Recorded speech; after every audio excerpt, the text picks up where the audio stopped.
then you can call him and go and collect your royalty. Royalty. Yeah. But Killer, Charlie, this song is a classic, man.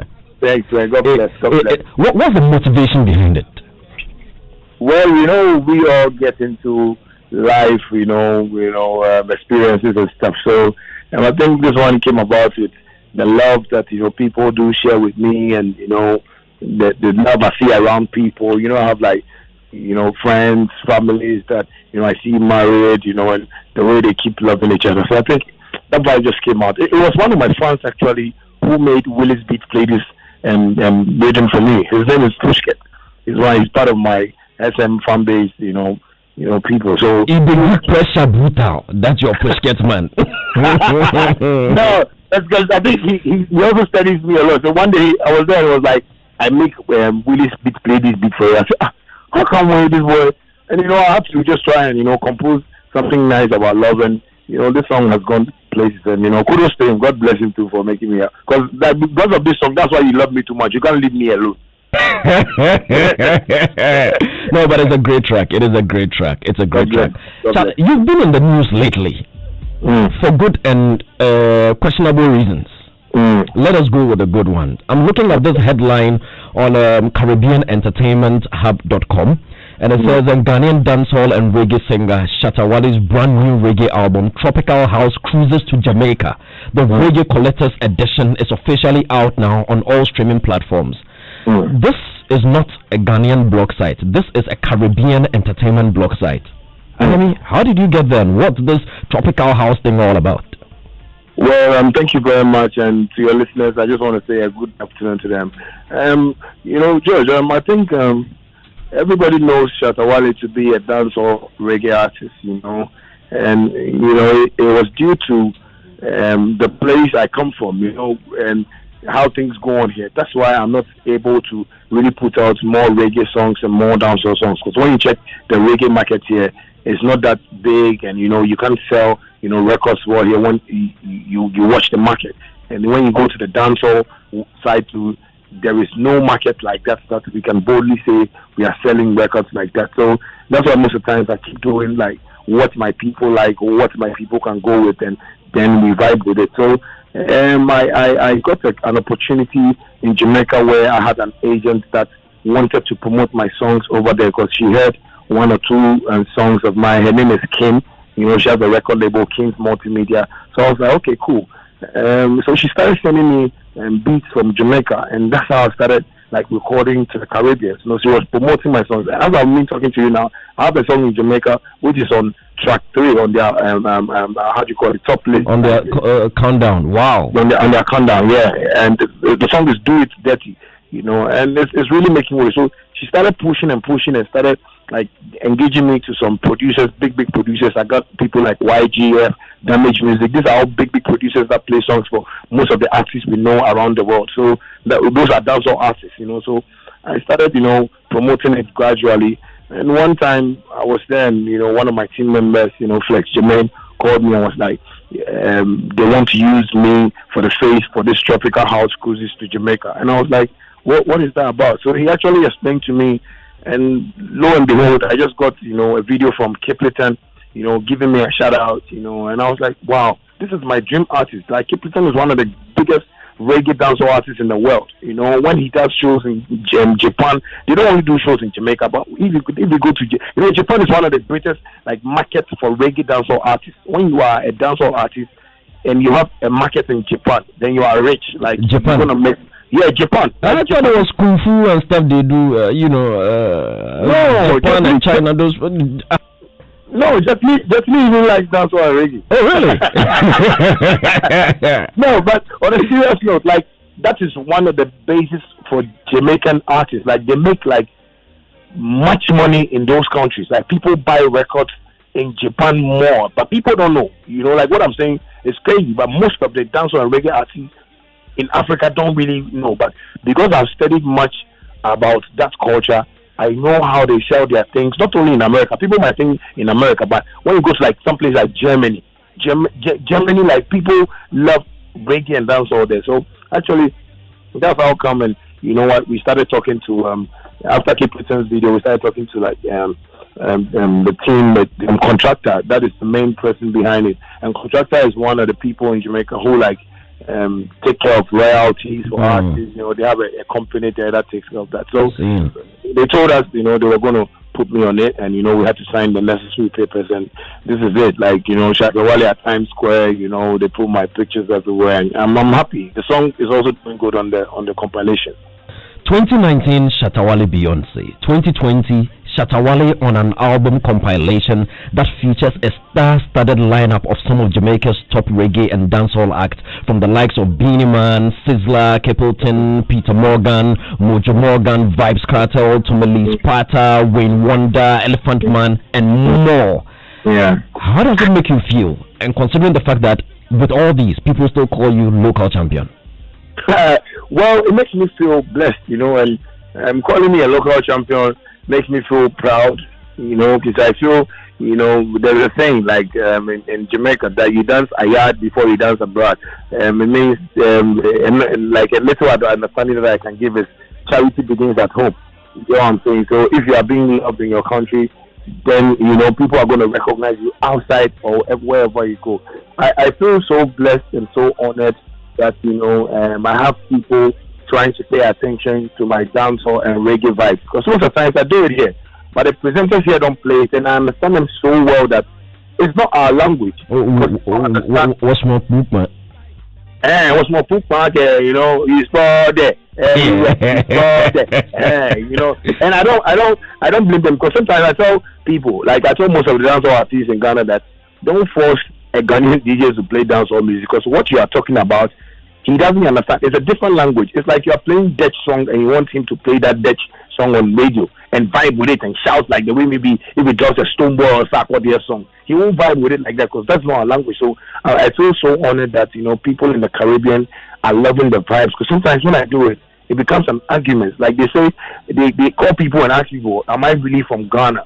And I feel so proud about it that at least I've learned the language, if not 100%, maybe 70%, that they can vibe with it, and I can create commercial music out of their language too. Very interesting, and congratulations on that one. Now let us bring the conversation home. You have sacked the militants. Well, I'll just say it's not just sack, but it's work.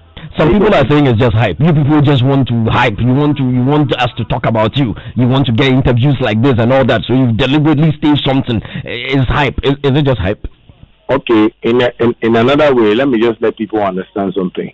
You are the third or the fourth person to talk about the Tropical, album. You are the third person the fourth person to also talk about, what I am doing outside Ghana. Yeah. And when my Billboard, thing came, nobody spoke about it. Like a few people just, brush it off, and sometimes I say, yes, ShattaWale has been, nuisance, stubborn guy in the industry and blah, blah, blah. But it's all part of the culture, I am not, playing any violence, move here, but I'm just trying to entertain people any which way we can, But I think some people are taking feelings onto that, people that I don't even know, DJs that I don't even know, don't want to even promote my song because what is a Shatta or more here. But I just like to tell people that when I see things going around like that, I thank God, or sometimes I pray to God to give me an opportunity to do this noise so that people will interview me. So as my militants are even going around, them it's because of work. That is why I have asked them to leave my side. Because you all bear with me that when you have to come on radio at 2 and you come there at maybe 5 o'clock, the management will be happy with you. But maybe they might caution you for the first time that, Mr. George, please try and come on time because we are working with time. And you come again at 6. Another time you come at 4. Another time they'll be bouncing on my ship. True. You have a point there. So what I am talking about with the militants that people don't understand and people are just saying or speaking anything or writing things everywhere is that they just don't understand that it is work. These people are not pushing the work for us to get that recognition. You understand? Imagine I'm a barber and I have my shop and I have my maybe apprentices of my people working for me, and there is this barber there who doesn't know how to cut hair, but always he wants to cut hair.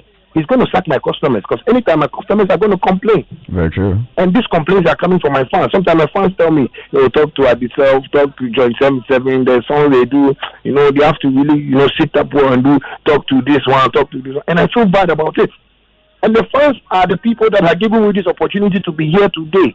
If it wasn't the fans, I don't think we'll play Bulletproof today. But they give us that vibe. Yeah, they give us that vibe for me to play. Then George Quaye will say, "Oh, Shatta, I love this your song, Bulletproof." Oh, that one I love, man.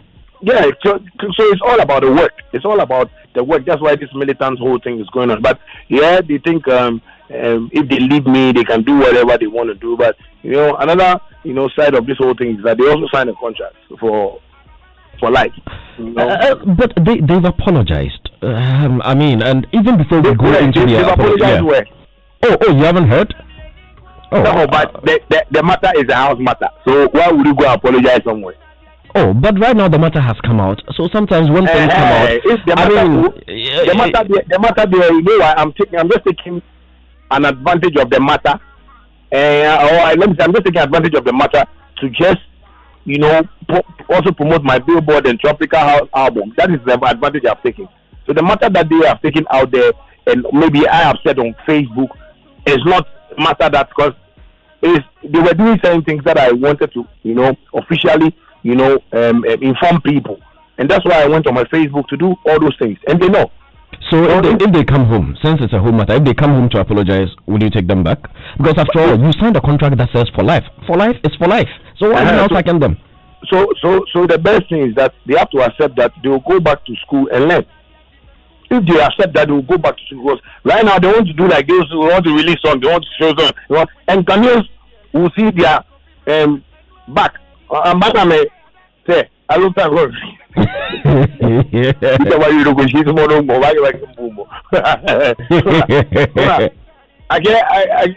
So I just want them to understand that me about the work. I don't hate any of them. No, I don't have any problem with any of them. Not any personal problem. The only problem I have around them is the work.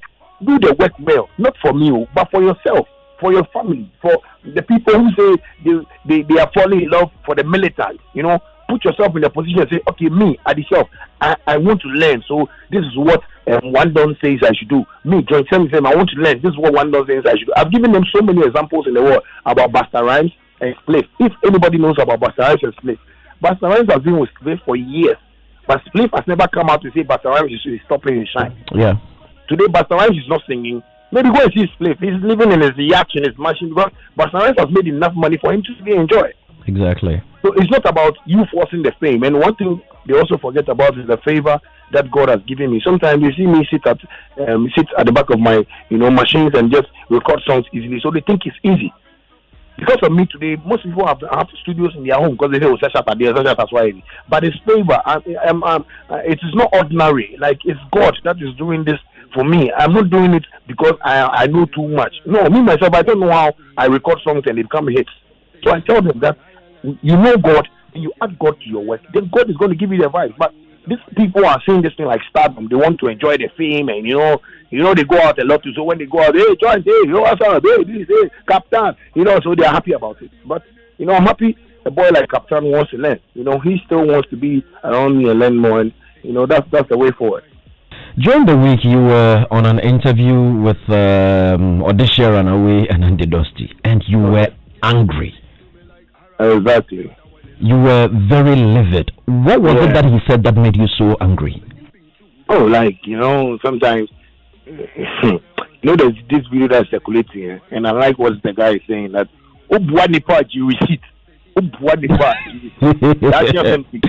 What must I say? Because sometimes I feel bad when, people around me, leave me and they go, out there and start saying a whole lot of things that are not true about me. Like, I feel so bad. Like, I feel like, we've lived a very good life. Like, what I was trying to talk to you about. You see, anyone that has left my side or I've stuck for my side is because of the work.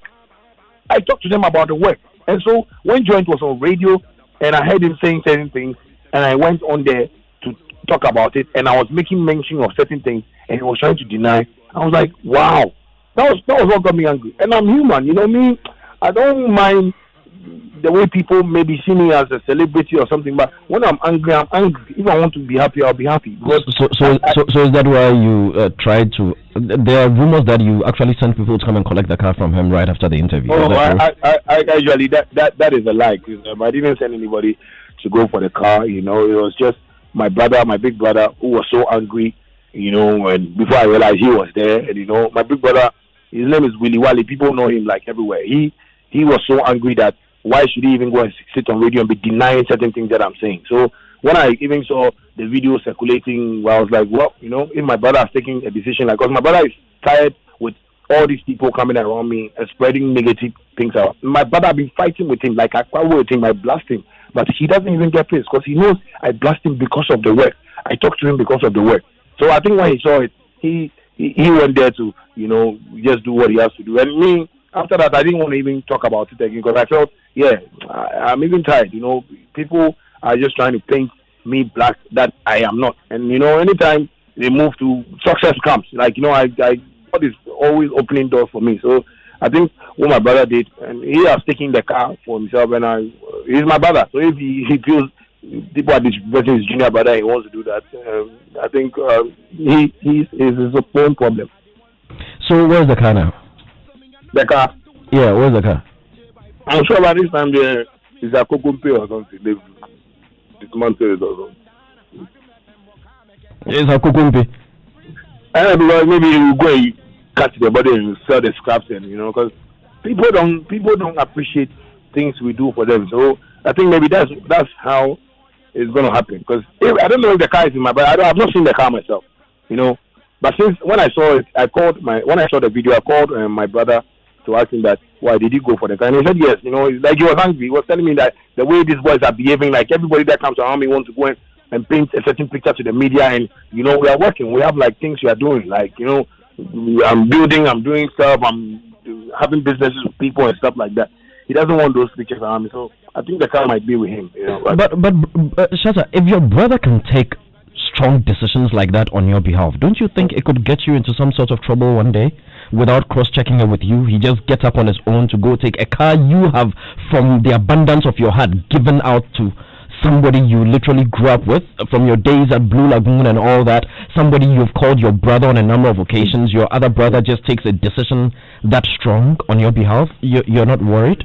Because anytime I take those decisions to get anybody a car, he's always there. You know, anytime I say I want to do something for somebody, we have a meeting and we talk about it. Like, everybody knows about it. You get what I'm saying? So he's always there, and you know, he sees the happiness that, you know, oh, Charlie, Shatta, they come buy me car. Shatta, he sees it from them. So when they move away and he do things like that, he knows that he knows the genesis of the matter. So when he's taking a decision, he's both taking it. And this is the first decision that he has ever taken around me, and I'm so happy about it because, George, I'm getting fed up with, you know, trying to like help people, and later they want to paint me black. Like I'm getting fed up with it, me myself, you know, and always it has been like me fighting it. Come on, radio, shout, back. But you see, he's trying to let me know that I should calm down, because anything of nature, he will take it, and he doesn't want to come on radio. And maybe when he does things like that, the only name that will come up is ShattaWale is brother, but he's happy. He wants to take up this side because he's saying that I am not what people think I am. But this boy make me come on radio and make me shout, and somebody will see me like I am that type of. And I am human, you know. Media, if you do something around me that I don't like, my brother knows me. I will let you know, like the way I will charge on you, like you. Myself, I know. Myself, I know. So you don't have to do one right now. No. You don't have to do one right now. But sometime back, you posted on social media that the car was registered in Joint 77's name. So now that you've collected it, what are you going to do? Transfer of ownership back to your name, or what do you do? The car wasn't registered in his name. The car was a TV car, you know. Not just actually, you know, it wasn't registered as well. Oh, okay. Yeah, so it's not something that is registered in his name, like at all. If you haven't given it to anybody yet, would first of all plead that you give it back to Joint 77. That's brother to brother, especially now that they are apologizing, and I'm sure they would come home to do the right thing. I would first plead with both you and Willie to give it back to him. But if you don't give it back to him, my producer Philip Nye. Okay, but you should just expect a car. Me myself, I want to give one of the media people some 2 cars this year, so you should just pray. Oh, then DJ Obete also needs a car. Tell them that they should let people, go by the code *44#. Who vote for them like VGM. Who see the winner. You vote for them like what? We vote for the *44. They vote for them like VGM. Like VGM. Talking about VGM. You did mention, you tweeted some time ago that you were considering taking a break from the award scheme. If everything is settled this year and you are invited to rejoin the scheme, would you want to consider it? Well, I would only consider that if, they really would go by, what the people go by. Why do I say that? I say that because, sometimes, we hurt the feelings of the fans so much. I get what I'm saying. And we also as artists, like me as an artist, I always want to stand for my fans. I love my fans, and anywhere I go, I talk about my fans because they are the people making me relevant. They are the people promoting my songs everywhere. You get what I'm saying? So if VGMA is also going to change certain ways, like let me give you an example. We are all in Ghana here. I'm not just saying this for anybody to feel bad or any of my colleagues or artists to feel bad, but we are all in Ghana here. And Billboard has made a research in Ghana that we Ghanaians are failing to do that research. But every time we want to put an artist upon a certain artist that we know that, no, the whole industry knows that, no, Shatta baby we do no, artist no, omundu ho, and a baby Shatta promoting no, like he's got the masses. But we are all here. Then before I realize, then VGMO will give my award to my junior brothers. Don't worry. Oh, that one is be nice at all. Oh no, that one is be nice at all. So they have to learn from what Billboard has even done. I get what I'm saying. Like I'm saying, Billboard has made a research. There are a whole lot of things that people tell me, Shatta, you have to do this, you have to do. I tell them, hey, their work will speak for itself. And that's how come if America, a whole Billboard can do this research, then we should just accept it and know that no, Shatta is doing what he has to do to win this award. So VGMA, if they really consider, changing some of their, rules and regulations around this whole scheme, why not? This is Ghana. We have to promote Ghana. I'm proud. I want to promote what is Ghana. That's why I'm always in Ghana. Because if I want to even sit in place, if I want it to be Ghana Airways, I don't know even sit Delta Airlines. You don't get fufu and no. So, from where you said, you believe that the setup of the scheme, one, it's not very transparent, or that you feel cheated by some of the decisions and outcomes, because they've always explained the process. But I'm not saying, I'm not even feeling cheated, but I feel the scheme is not transparent. I get what I'm saying. It's really transparent. Like, like we have people on the board that see me in a certain way, and we have to change those mentalities. So would you be more comfortable if, let's say, after every scheme, the voting results, how everything went, were published, maybe by KPMG, the event statisticians, if everything were published, and you could actually see that, oh, okay, this one, my little brother, as you call him, Stoneboy, actually beat me fairly, so let me congratulate him, or this one, I won it, so I deserve, and all that. Would you be more comfortable if everything were published, so you could see everything plain? Not even published, but everything must be for the public. I get what I'm saying. Let me give you an example. Like 3 music awards, made me win 11 awards. And that time their scheme was like they gave like the public, I think 60% or something. I don't know. And that's how come I got those awards. I get what I'm saying. So if they will give this award to the public, to judge, and maybe the board will even because I'm George. We can share with you. The board don't come to my shows. I guess it's the fans. And who are we working with? The fans. When we do the awards, it's the fans that come and pay their hard-earned money to come and watch the show. Oh, okay. So I'm getting you right now. So what you're saying is that we should forget all this board and academy thing and just leave it with the public. Exactly. Like the way we do elections. MPP and NDC. Exactly. Let us see who will win. If the public say they want Mahama, who they say they want Akufo-Addo, then we'll go with Akufo-Addo. Like right now, the way I'm going with Akufo-Addo, I'm so cool. If like next time let Park Machine don't come, I'll be there. I won't argue with. Oh wait, are you saying this year you are voting for Nana Addo Dankwa Akufo-Addo? Oh, yeah, but the man has done a whole lot of nice things. So sometimes you might challenge. The thing there is there. So you are voting for Nana Addo Dankwa Akufo-Addo? Me, I've not voted before, but he has done great things that I think Ghanaians should consider him to run his 4 years term again. Trust me, I'll tell you that thing. Cause certain things that I'm saying. Check this corona. Like he's made sure that the health department is working so hard for us not to even get numbers of COVID-19 in our system, and it's really like something that is motivating, something that other African countries are not doing.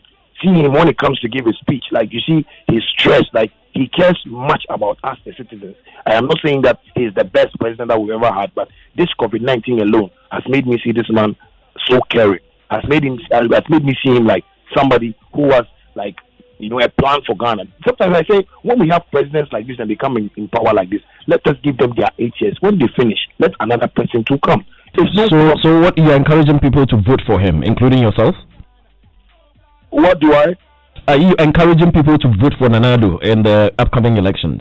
No, it's everybody. It's anybody's choice. Like what you feel like. I'm not forcing anybody. But from my point of view, my opinion, I feel like he's done like things that is encouraging. Like it's enlightening. Yeah, I mean, like exactly. I'm not a coward to just say. I love Mahama. I've met Mahama before, and I've met him too before. See the way he came into power. He invited me to the Flagstaff House. We had a chat and all that. Yeah. And yes, cow. But like I still say like what he has done. Like Ghanaians should open their eyes to also say, okay, maybe because sometimes the mistake we make as Ghanaians is that we don't have patience. Like Mahama will come into power and he's doing stuff. Let him finish. After he finished, then we'll judge him like BGMA. After a year, you people do review and just put us on board. Even though sometimes there's Kululu there that I don't like. There's no Kululu there. I know. If there's no Kululu, then there's Kwaku Kwaku. There's no Kwaku Kwaku. There's nothing like that there. But quickly, two more things before I let you go. Two more things, yeah? The first one. We'll speak briefly. I mean, earlier when we had a chat, I wanted your take on GHAMRO. The Ghana Music Rights Organization, and whether you yourself you've been earning your royalties and all those ones. We're about to have a conversation with them. If you were to give GHAMRO any advice, what would you tell them? Okay, before I'll talk about my advice, I want to ask you one question. Yes, is the copyright institution like part of the government? Which institution? Like the GHAMRO. Like GHAMRO, is it part of government? It's part of government, right? Well, I believe it is. It's in the creative art sector, and definitely, yes, they make contributions to national development, to GDP and everything. So definitely, they do form part of our national setup, yes. Thank you. I have made investigation, and I know they are part of the government. Yes. I get what you're saying. Let me give you an example. Ministry of Trade and Transport. Yeah. Or Ministry of Transport, let's put it that way. Do you think that people from, maybe the chief from Takoradi, would have to come and register with the ministry before they come and do their roles for them? Go ahead, I'm listening. You do have a point. What I'm trying to say here is that the ministry knows it's their job, or Ministry of Roads and Transport, yes, it's their job for them to go and do Sohum Road. It's their job to make sure Tamale is okay. It's their job to make sure Accra to Kumasi roads are okay. It's their job. The only thing they have to look for is contractors to do the roads for us. Yeah. And it's their job. Like that's why the president or the government put them there. So GHAMRO will be there. And sometimes I hear them say on radio, "Oh, say ShattaWale on bar office that." Member office number then. But you people have that, like trying to send people around to radio stations, perhaps to take money. Why do you go and take the money? Why? Because I've also not sent you to go and take the money from those pubs. I can go and take those monies myself. Oh, Charlie, they play my music. Oh, 1B5 they pay me. I can do that. So if they don't really want to understand us from where we always talk from that, it is your job to make sure that Shatta, you've made so and so amount. You need to give us your details or send any of your team to come to the office. And that conversation, if it's there, I'll be coming to you every time. You made your point, Shatta. Now, your constituency where you live, that's around the East Legon enclave, right? Yeah. John Dumelo is running there. Are you aware? Yes, I heard something like that. So, I mean, your fellow, guy in the creative art space, is that where your support is going? I don't really know, but me, I'm just happy John Dumelo has taken that decision as well, because somebody, like, sometimes people see we musicians and actors and actresses like, yeah, they're but sometimes most of us are educated to even run into or go into politics, so John Dumelo running, I don't see anything wrong with it, and maybe he has people that are going to really support him to win his seat, like I say, if I'm voting and I see somebody like that, a colleague, why not? I also put my support behind him. But it's good. It's politics. But me, I'm not yet moving into politics yet. So there's no way. Like I think that maybe I went vote for John Dumelo or something. He's running me this NDC NPP thing. I don't really want to put myself into it. You know what I'm saying? I get you.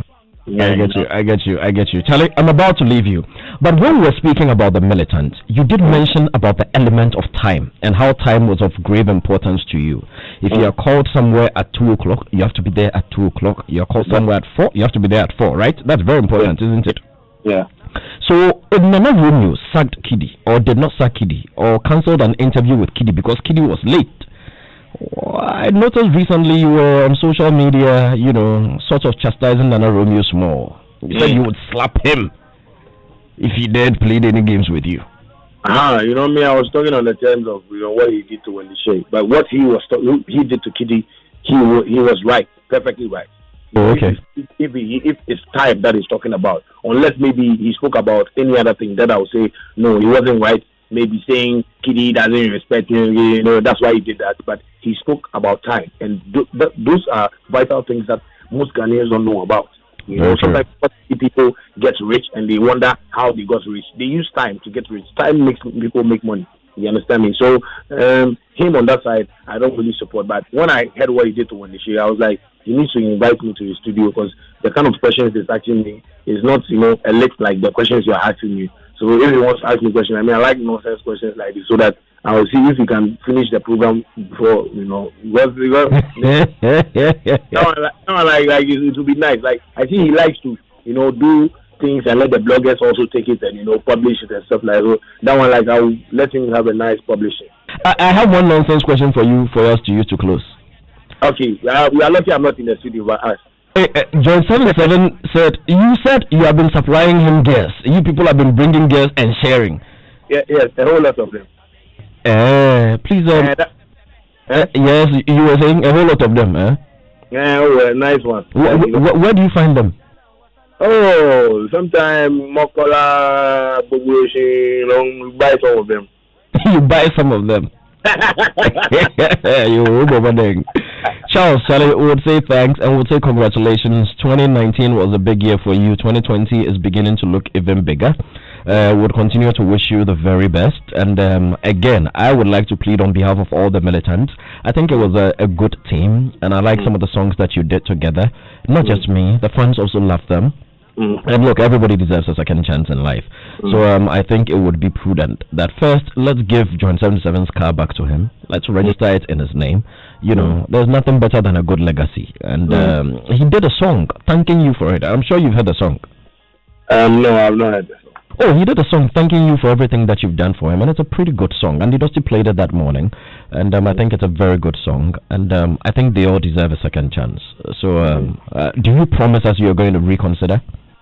I am not God, but if they make their minds up to work that one, then I'll consider that. If they don't, we'll leave that one there. We are looking forward to the 2 cars you are bringing to DJ Obete and Philip Nye. No, but they have to try and let their fans vote for them. The fans should vote, eh? Well, DJ Obete, I have to do something for it because he's tried for me. But the other artists that you're talking about, you have to just try and get the fans to vote for him more. Charlie, Niama trouble. Don't you have any message for your Niama friend, the gospel one? They got Joe Metal. Metal, oh fine, can you have a gospel go invisible? And the name is Charles Nyamameza, aka ShattaWale. There's never a dull moment with ShattaWale.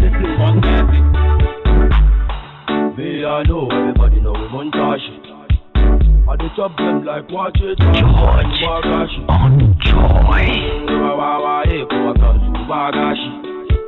Me, I know be petty, so I forget it. All the Showbiz A to Z with George Quaye. Forget it.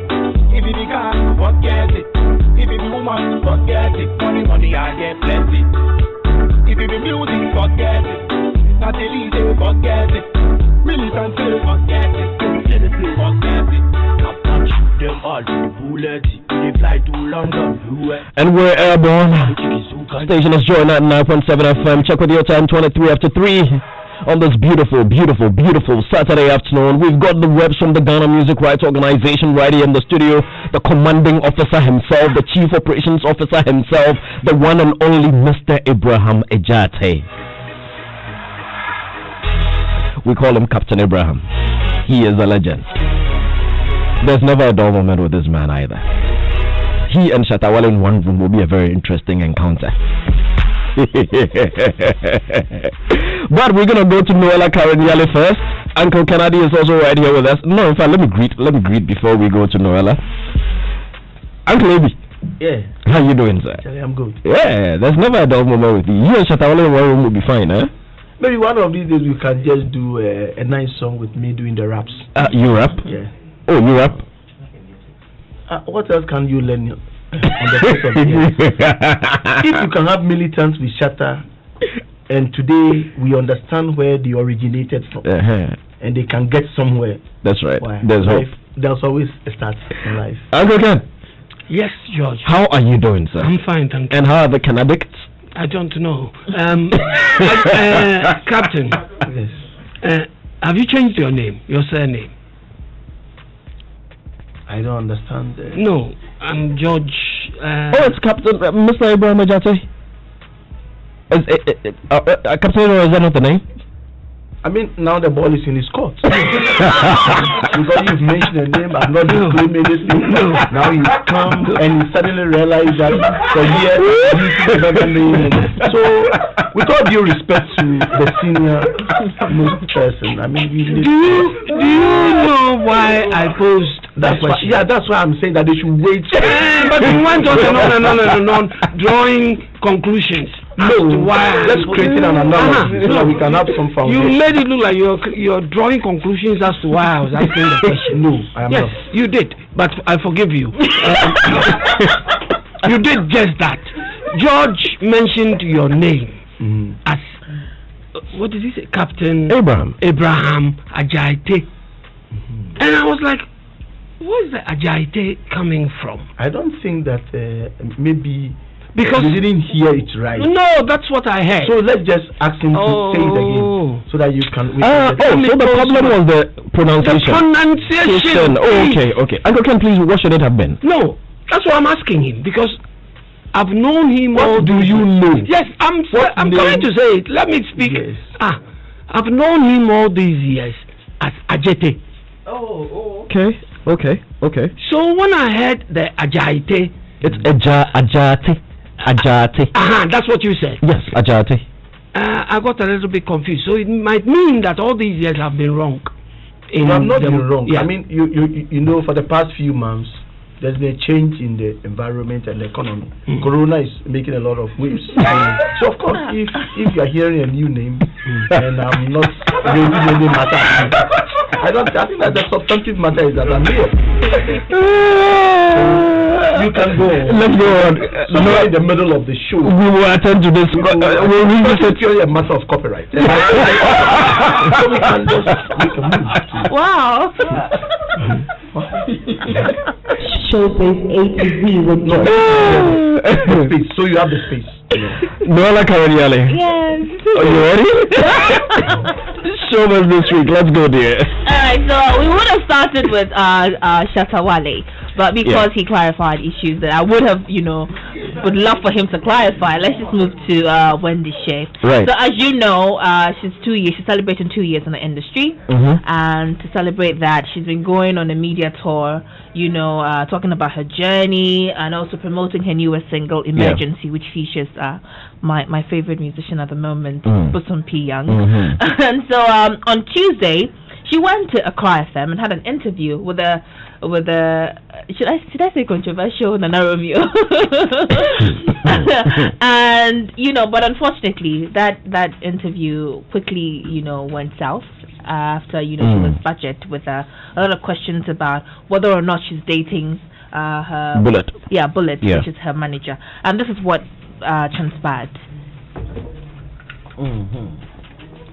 We feel that the president is not proper. Let us try to get the right audio, and then okay, right. Hold on one sec. Wherever you are to see yourself. Wendy, Obika said you one dedicate him a bullet. Will you believe it? No, like, and the questions about the family new bullet and like. And then say you the air course so only bullet in termini through once and for all. Now no could be won't be I because me no can say me were evidence in our phone so. Me nim say me my fan to Facebook no be like actually me interview no me ba ha say about promoting a new song. Mamba say about relationship and anything me born no and I make sure on say enyum the first say what ba ha say be interview no say question I will pen kwan e be busa. But I was say a question I didn't punto ebe breme brand no na yetimi e de Ghana nyom across the world na nye bibi say questions now be some me who say betimi de Ghana call baby and then on person try nkwala nkoto amutie say no manager e bibi ansana wodru hanu say like what is this interview about and I saw who invite me by herself about be bullet. Wendy, the woman say, I don't know, over person may evidence I'm a watcher one. Like honestly, interview women say. No, maybe me busa on say who deny it. The person me busa manager say or the member her because your baba me counseling and I say your baba investigate about mini bullet. Or me busa a simple question. Evidence. Okay, do you want me to bring out the proof that I have? Me patroni. Say na interview ni be dey me patro pa we me srew and we see. Should I bring the proof that I have for you? Obi a o be abese me obi ehun so that you know say enya tro na me. Me patro tie from Fanchame but I really can't. I mean to interview ni so if you keep asking Wendy, should I bring the proof that I have? What be some me say yanko next question but you keep on asking me the same questions. I don't know. Then I'll pursue interview. Should I bring the proof that I have? Okay, hold on, me patroni. I'm very sorry but mean to me your interview no. It's here for me amateur but this is so unprofessional. No, it's like this is really unprofessional. So that was what transpired in Accra FM between Nana Romeo and Wendy Shea. But for the benefit of those who did not understand, because they spoke in Chi, basically Nana Romeo asked her if she was in a relationship with Bullet, which is her manager, and she answered no. And then Nana Romeo went on to speculate that even her newest single, which is Emergency, he speculated that, or he alleged that Wendy wrote that song with Bullet as an inspiration. Exactly, and she denied that. And he went on asking, okay, he says, I have proof of you guys dating. Should I, should I put it out there? Do you want us to reenact it for the listeners? No, not at all. Wendy, I have evidence that you are dating your manager. Is it true? I can't even act. I can't even act as Wendy or whatever. But basically, that was what transpired. And I tell you what. Unprofessional interview. And I tell you what, after that interview aired, or the videos of that interview was put out on social media, it caused a social media uproar with many lambasting Nana Romeo for his in quote unprofessional way of asking questions. And I mean D Black, Becca Medical, Amake Abebrese, also reacted to the story. I have your tweets right here. Let me quickly read through. So D Black said, very unprofessional and blatant show of disrespect from the radio presenter. Becca also tweeted, says, I can be quiet on many things, but not this. This attitude from Accra FM's host, Nana Romeo, is absolutely unacceptable, and he needs to urgently apologize to Wendy and Kiddy immediately. Trying to harass any female, especially in our industry, will never be condoned. #apologize. Now, Amake Abarese, who's an actress, also said, does the Accra FM presenter get paid to intimidate or be rude to guests, or he just wants the trend? Very unprofessional and totally unacceptable. As a host, you can ask questions. However, it doesn't mean a guest has to answer silly questions. Mutual respect is a must. Utter nonsense. Medical also tweeted, some presenters in my interview, it be more than interrogation. Honorable Andy Dusty be my president. And he added a laughing emoji as well. Now, other social media users also took turns in lambasting Nana Romeo. Dr. Hausa Koko says, oh, Wendy Shea shocked me. She controlled herself well, though, hair. But to be frank, how did Nana Romeo, with his unprofessional journalism, get employed by Accra FM, while other better journalists are there searching for a permanent job? And as Kele Wile joins us, I said, I've respected Wendy Shea, to be honest. She has the right not to answer a question if she wants. The presenter was very unprofessional. Mr. Lay has also tweeted, Wendy Shea did the right thing by walking out, and I support her 100%. Nana Romeo was asking gross questions. He should wake up and stop this before people stop going to Accra FM for good. So that's how social media reacted to the story. But Wendy had an interview on Heads FM with Andy Dusty, and Andy asked, her why she really, walked out of the interview, and whether or not she intends to, sue Nana Romeo for, what happened over there. And this is what she had to say. I don't have a problem if you ask me about any dating rumors. Yes. But what the problem I had with that interview was that I answered the question and I was like, let's move on to the next, very respectfully. Like, the person was emphasizing on that same question and didn't want to take my answer. And I said, let's move on to the next. And I thought it was fair enough to move on to the next question, rather than, trying to dig deep into, I don't know, Do you intend furthering the issue in court? Oh, no. No. It's a big industry, and we are all one people. And, right now what is important to us is the Ghana music industry. And the industry, we have to love ourselves. And so I feel like when something like this happens, we need each other. We need each other, so we learn from it, and then we just move what on. If truly he has proof and he releases it? You cannot just release it, somebody's whatever. Because and I don't even, whatever he has, made a name. I don't believe that he has anything. I don't even believe, because there is nothing like that. Right. There is nothing like that of a sort. And whatever he has, meaning say he doesn't have anything. Because Uncle when him say the way I when the shade and ask them a trend and ask them your hot and Uncle will be Uncle really see that. Alright, so Wendy says she doesn't believe Nana Romeo has any proof or evidence whatever that proves that she's dating her manager Bullet, and that if he had, he would have released it long ago, and that she doesn't have a problem with the question she was asked. She has a problem with the manner with which it was asked and how he kept on hammering even after even though she had said she was uncomfortable with that question. But I particularly want to ask our guest for today, Chairman Abraham, what he makes of this. Don't make people come at me, because there are people trending with all sort of titles. Especially come to the issue of chairmanship. He can be chairman of the MPP or NDC or chairman of GHAMRO or chairman of Musica. Okay. And then people will think that I'm trending more than them. So just say that, okay. Abraham, please, what do you make of this? What I would like to say is something that deals with management of artists.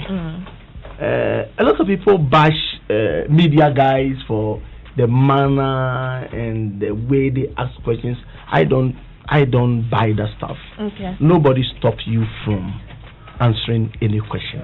Even after the person answers the question, and you keep going on and on. I mean, yes, you can. Ask me a question now. Ask me about my relationship, and I'll try to. Do you have a side chick? Do you have side chicks? Yes. Listeners, I would just like to let you know that Captain Abraham you see, is sitting still like a statue. Exactly. You asked me whether I have side chicks. Yeah. And then I've given you an answer. Your silence is an answer?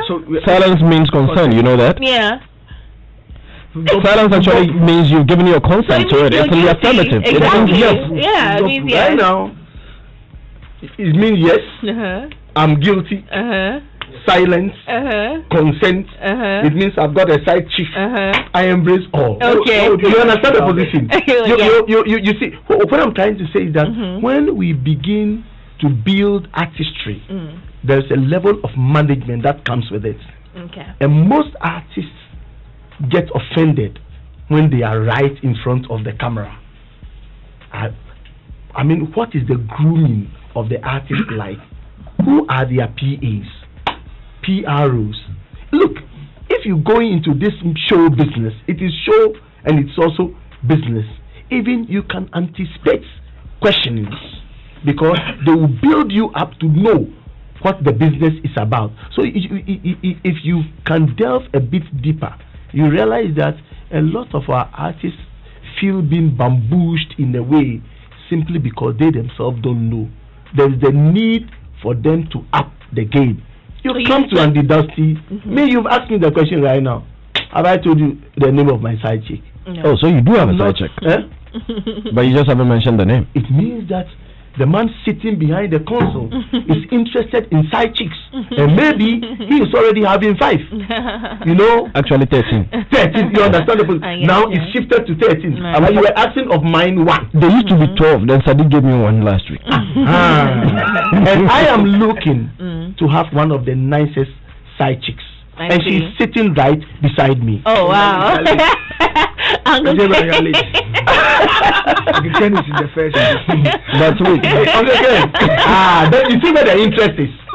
It's okay. I get you. Why are you running away from the questions now? Running. It's okay now. It's okay. But wait. I have Abraham. So you thought you could come all the way from GHAMRO to come and take a woman and why the men are joined they don't move fine. Then it means that it is important to interrogate why the men have been idle all along. Which men have been idle where? Exactly. Which men?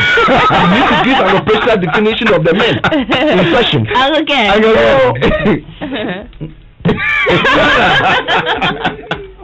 Good to see you. Good to see you too. Yes, as always. What are we discussing? Not the side chicks, please. The Wendy issue. The Wendy issue. No. But side chicks as well. I mean, do you have a side chick? Not stamping that again. I don't think you should. Hold on. Okay. Wendy. You know, when this thing happened, the first thing I said to myself, I was musing over the whole matter, and I asked myself a simple question. The question was, what at all have we done to Wendy Shea as a people in this country? Or no, what has she done? What has she done to us? Yeah. What wrong has Wendy done to us as a people for that we constantly attack her over certain issues? And then I asked another question. I said, is it her fault that she was thrust upon us at a time when we were grieving over an artist from her own label? Do you get the point I'm making? I do. Yes. She was thrust upon us at the time when we had not finished grieving over Ebony. And so, because of that, some of us were not happy with her and have not accepted her, because we have felt that she came to try and take the glitter away from Ebony. Yes. And this is a fact. I see this is as one of the issues Wendy is having with us as a people. Because otherwise... Well, not with me. Please, I haven't mentioned you. When I say us, I'm speaking about us as a people. You might not be part of it. Okay, yeah, exactly. So, okay. Thank you for understanding. And it started with Miss G, if you remember. When she was just getting there and she had a show, and right after the show, Miss G had an interview with her. And in that studio, Philip, where is our producer? Our producer will realize that Miss G was sitting beside me when we discussed this matter. And I told Miss G that she was a bit too harsh on the lady. I told her off for that. And I said, leave the lady, let her do what she wants to do. Let's appreciate what she's giving to us as entertainment. She does one or two things that we all don't agree with. For instance, the way she presented herself when she went to meet ex-President Kufuor, the way she was dressed. A lot of us were a bit uncomfortable with what she wore to meet the ex-president, and we made it clear. And it is not your turn.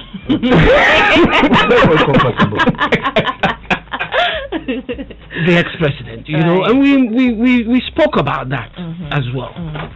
But then I realized that we do not want the lady to soar the way she's getting along in the industry. As far as I'm concerned, I think she's making the industry place to give her space. Yes, to get there. Encourage her to do better. This matter that happened, I felt was repugnant, reprehensible. Why? Preposterous. Yes, that fits as well. No, you know, because I knew I was going to. And it was also repulsive. Yes. Repulsive, to say the least. I mean, if I believe Wendy, she said she went there to promote her new song. Basically, that's what she said. Unless she's wrong. She said the whole import of that interview was to go there and promote her new single. Now I come to try and promote my new single. Then you push this in, and the guy felt he was a bit clever. Just before he played Wendy's song, he had posed this question. Yes, to Wendy. And after that, he played the song. Then he came back to the question after playing the song. She wrote the song for Bullet. And then said she wrote the song for Bullet. I mean, how can you invite some lady into the studio and try to, you know, denigrate her? And I feel very sorry about what happened. But there's a school of thought that it was planned. Well, if it was, then it's one of those things that you people do. That is why I always come here and I tell you folks that this is what you do. So when it happens and you bring it here for us to discuss, you are the ones who are supposed to have the answers, not me, not me. So I think that I saw the same presenter interview Funny Face and post that was I think 2 years ago. It's an old interview. It's an old one. I don't even know, but then post a similar, and Funny Face expressed this utter disgust. Thank you. Thank you. So Uncle Ken, you do realize, you are not done, you finish. No, let me not ask your question. You do realize when this thing came up the first time, Sadiq and I had a position, and you did not agree with us. Yes, because I'm glad you brought that up. I did not agree with you because in that instance, what was the position? Wait. That's what I'm coming to say. Okay. I just be patient. Romeo bamboos from every side. Exactly. You don't know the issues. I don't blame you. You came here for a particular purpose. Romeo, on that occasion, had told us all that was not the first time Kiddy had been late to his program. Actually not even the second time. And not even the second time. And Kiddy was supposed to have reached out to him over an issue, and he didn't even bother. Right. And then this time round, I'm telling you what. Please don't interrupt. Uncle Ken. And this time round, Kiki had come back, and again he was late. So I agreed with him, making the point that looked systematic and therefore questionable. So on that occasion, I gave him the benefit of the doubt. And I also said, I wish Rasta was here. I also said that when Kiki was given the chance to speak, I expected him to apologize. And then Kwame Rasta said, on your Presbyterian. Do you remember? But he did apologize. Kidi's apology was to the listeners fraught with him not accepting his guilt. Yes. No. Again, Uncle Ken, I'll beg to differ, and I'll tell you why. The producer just nodded. Uncle Ken, just land. You land. No, I'm saying that Kidi's apology was not sincere, because immediately he apologized to us. He said that he did not like what had happened, and that as if he had not done anything. He did not mention what he had done in his apology. So what did he apologize for? Yes, ask him. I don't have to ask him. We are supposed to know, and that's why he apologized in the first place. Something had happened, the gentleman knew he was late, and as soon as he entered the studio, the right thing he did it by apologizing. And then after apologizing, he went ahead to express the manner in which the issue had been handled. Yes, and there was nothing wrong with that. He was human, Uncle Ken. Of course he was. Do you remember our commentary when I said that? I remember one of the lines I used is that this will happen again and again and again from the same guy. It's and I said that, look, it's a stunt. The guy understands how we operate in this particular town. Right. He's been, when he came to Accra FM for how long? He's been there for a while. Until he started to do some of these senseless stunts. He was not getting attention. Right. For once within the week, the guy was trending on Twitter. On Facebook. So you see his station. So listen. His station may or may not benefit from it, because Ghanaian people or the usual media audience, we like the titillating content and the titillating stuff. That's how we are. And so the guy has mapped it out very well and knows that is how we are. And he knows that no media group or media house can purge themselves of the same strategies. No, he knows that. The same guy. He knows that even those of us that will sit here on Joy, for instance, he knows that even within the group, we would have one or two people and everything like that will do similar or worse and will probably gloss over it. So he understands how we are. He knows that to get the talkability, he needs to pull stance, regardless of how it's done. Senseless it is. The guy clearly was pulling stance. We're here discussing him for the past 1 week. Do you know how many times everybody has mentioned an arrow and an arrow? Yeah, he even came out to say that he wants an apology from her. Yes, so he will keep milking it. And he went to do an interview. I told you people how the day after Kidi's thing, how even when their management and Kiki apologized. Don't forget, the guys they chose the video to put out in the first place. That made Kiki look the way he did. But the next day, I made a point to everybody, even on air, that the next day, the Friday, the guy was moving from station to station, network to network, speaking about the issue. What do you think he was? This is after the management had reached out to the management of the station to try to sort it out. They also, as artists, they also had the opportunity to behave like how other artists could behave in this particular instance. But the guy was milking it, and I made that point. Everybody says, oh, no. Then I said, look, this guy, he will do it again and again. And now that he's seen the benefits, what are the benefits? The benefit is Uncle Ken. He's trending. Uncle Ken, you are discounting. Uncle Ken, but that's what it is. That's exactly what it is. What he wants. You are discounting. So where you're coming from? I don't want to have any word and being confused. I think one voice. Hold on, gentlemen. Hold on, and lady. One voice. Let's Sadiq land so that we can. Professionalism and this spams. Take a look at this. Do you know how many times the video on social media has been viewed? Do you know the fact that check in with I'm sure if you check in with the news team at Multimedia today, they'll tell you that on my Joy Online, the days where they probably do those kind of figures, those kind of stories on ShattaWale, Stoneboy, he ha, he ho. they get a lot more shit than the regular story. I'm very, very certain that will come up. So Uncle Ken, you are discounting it. This guy is sitting down there. But other than that, who will talk about Cry FM anyway? Other than that, who? I think we should focus on the station is a bigger brand, and they have other programs. I think Sadiq, hold on, Alaji, hold on, breathe. Let me learn before I'm taking out of breathe. Yes. Okay. Before maybe I haven't understood you. Yeah. As management. Yeah. The moment they begin to sit down for a lot of these things to happen, they should know that the brand people will come for the brand regardless. So no apologies when people like us coming for the brand for their contribution to things like that. They know the kind of person they brought. They know who he was. They know the kind of things that the guy wants to do.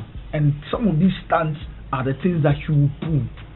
He will do a lot of this until Akafem begins to show on the tracker. He will continue to do this.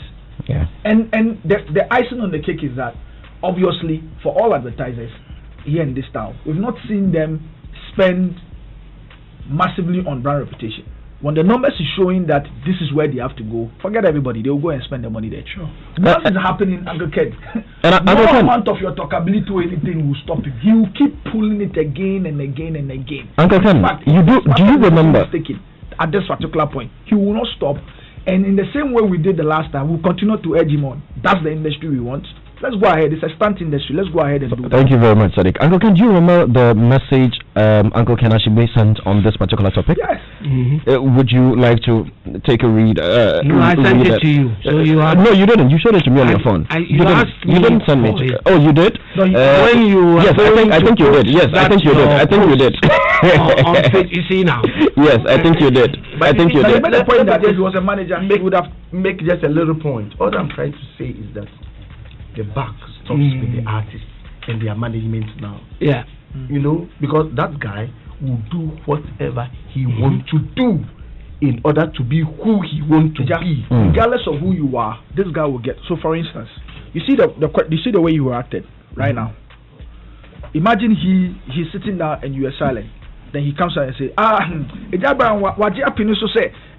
Or side chicks near the day. Whilst you are sitting down there, there is always you cannot stop a stuntman from stunting. No, you can't stop him. Yes, you can't stop him with people like me. He starts the headline. A Jayabram have started say or saying I'm saying a Jayabram crowd side chick to cry or that's what that all that's what you want. The moment it starts like this, can be kicked. I'm saying that it is how we manage. Look, I totally understand you. I'm saying that for our arts, our people are still not gotten in there. How do we send artists over there? You know what will happen these days? Everybody will. Let me now you have artists who are also fame hungry, for instance. Yeah. Exactly. Or looking for that publicity star, looking to go to him. So they will jump onto the wagon. Yeah, at that point, it worked for him. Hold on. Okay, gentlemen. Let Uncle Ken have the last word on this so we can move on. Yeah. You know what? I've been wondering what people like you and Rasta, I'm surprised he's not here this afternoon. You've been championing the women's cause, in this, and these things happen, and I see no concerted effort from you guys to hit at this. Rather, they have. What happens is that a lot of the ladies out there are focusing on other issues which are also important, I must say. But I haven't heard. Sadiq, hold on. Let him land. A lot of ladies out there who are fighting the cause of women to be. Let Uncle Ken land. Sadiq. Land. Why? Premature ejaculation will worry you. And they say it's not good too. They say what is not good, Uncle Ken. What you said.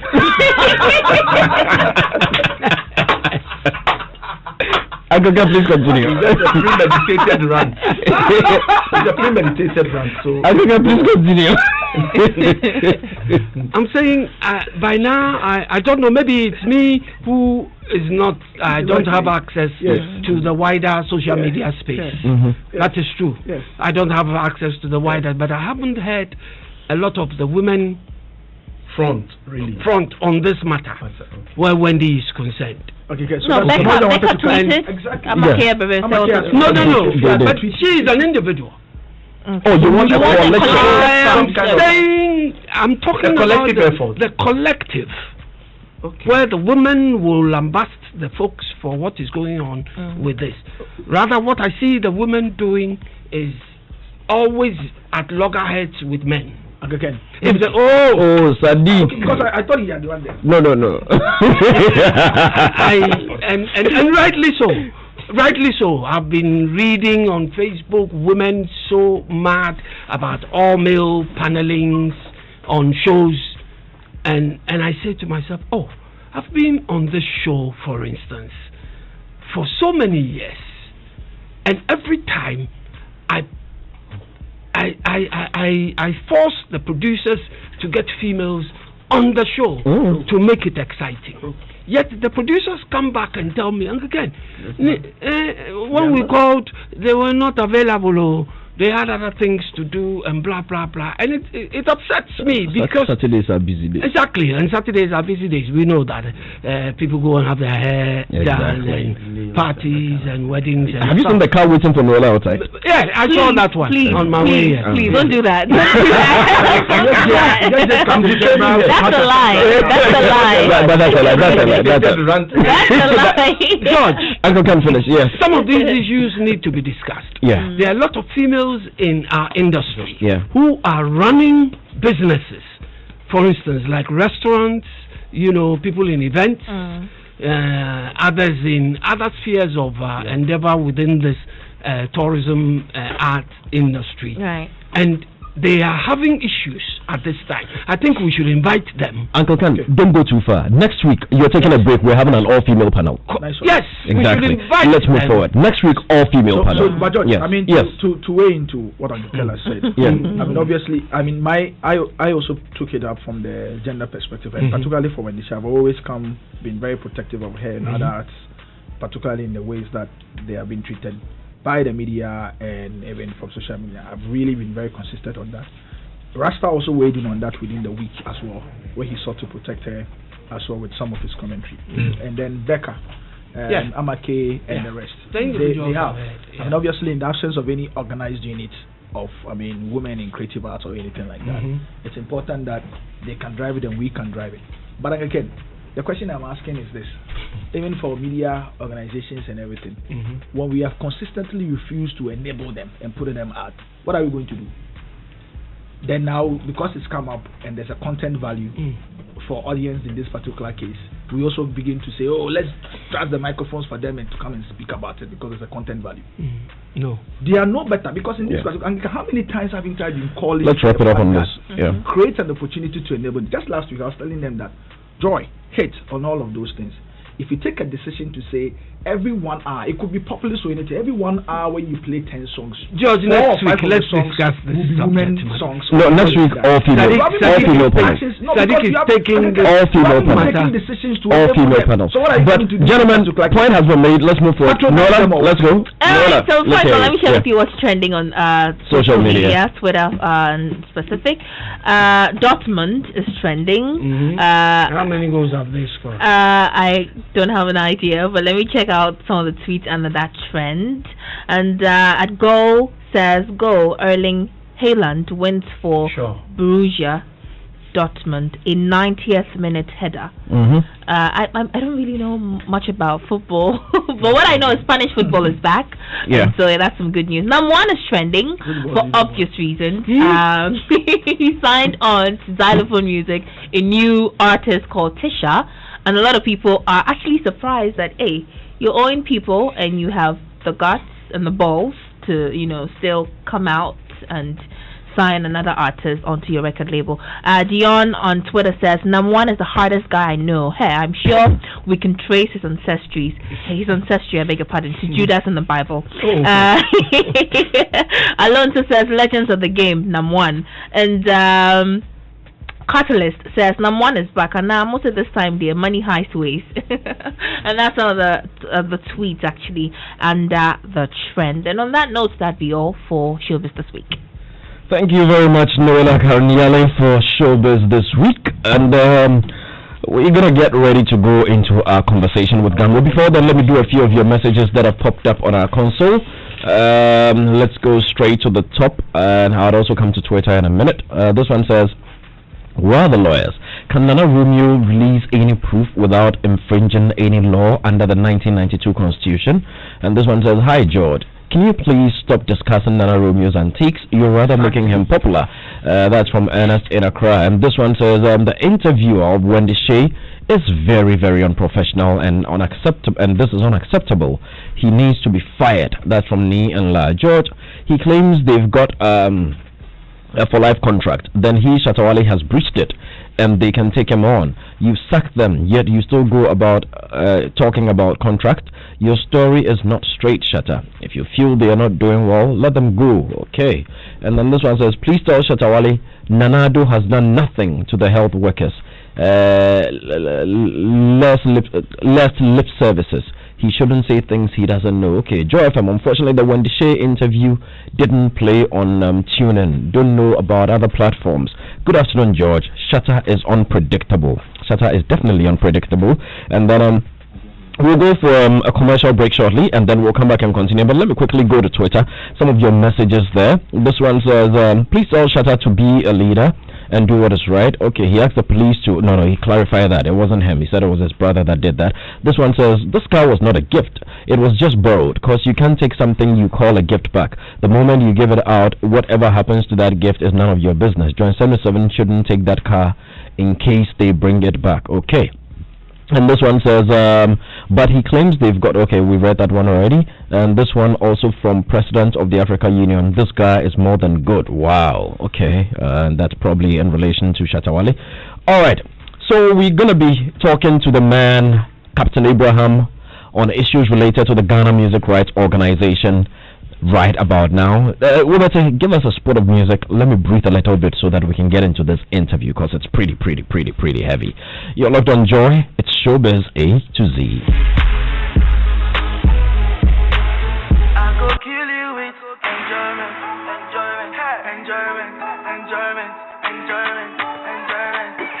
I go kill you with sugar daddy.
Money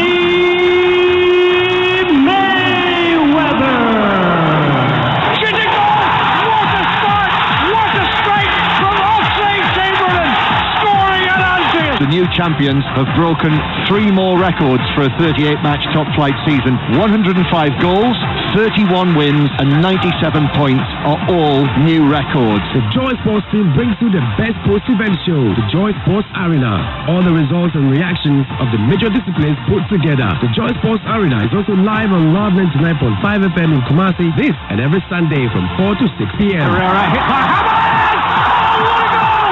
One of the greats by one of this boy's a star!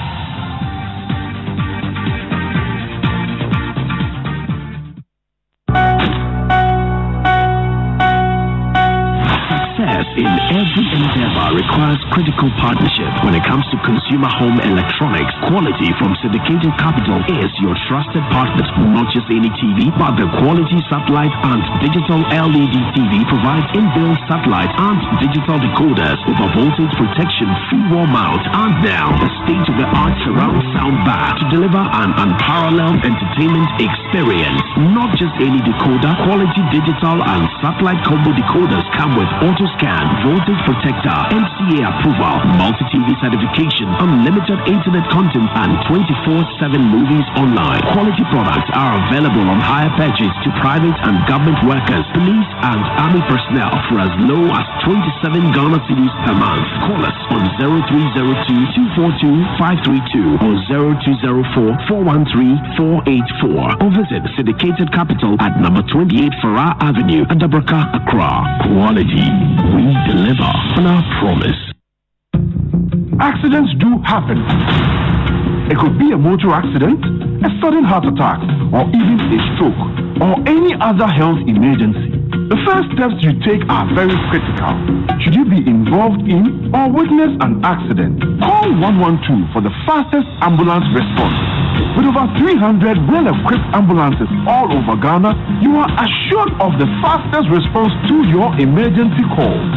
Call 112 during critical health emergencies and save your life and that of your family and loved ones. 112, help will come. 112, we are safe. Avoid prank calls as they can lead to loss of life of persons in actual need of help. Be a responsible citizen. It's Showbiz A to Z. Hi everyone, my name is Missy. What's up, guys? It's your boy Captain to the Planet. What's up, guys? It's your boy Kiki, aka Zay Love Flow.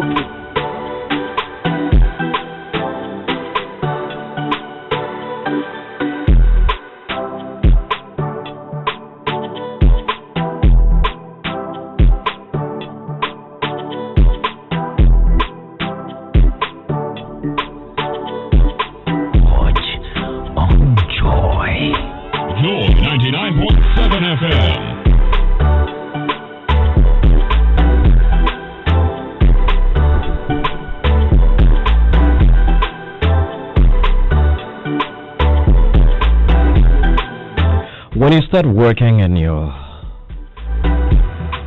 life, or even as a child, you are told to invest. Investment comes from whatever it is that you do, whatever it is that you earn. It's a little bit of that you're going to save. So if an uncle comes to visit, dashes you money, you are encouraged to create a little money box. If dad gives you money for school, you leave some, bring some home, put it in your box.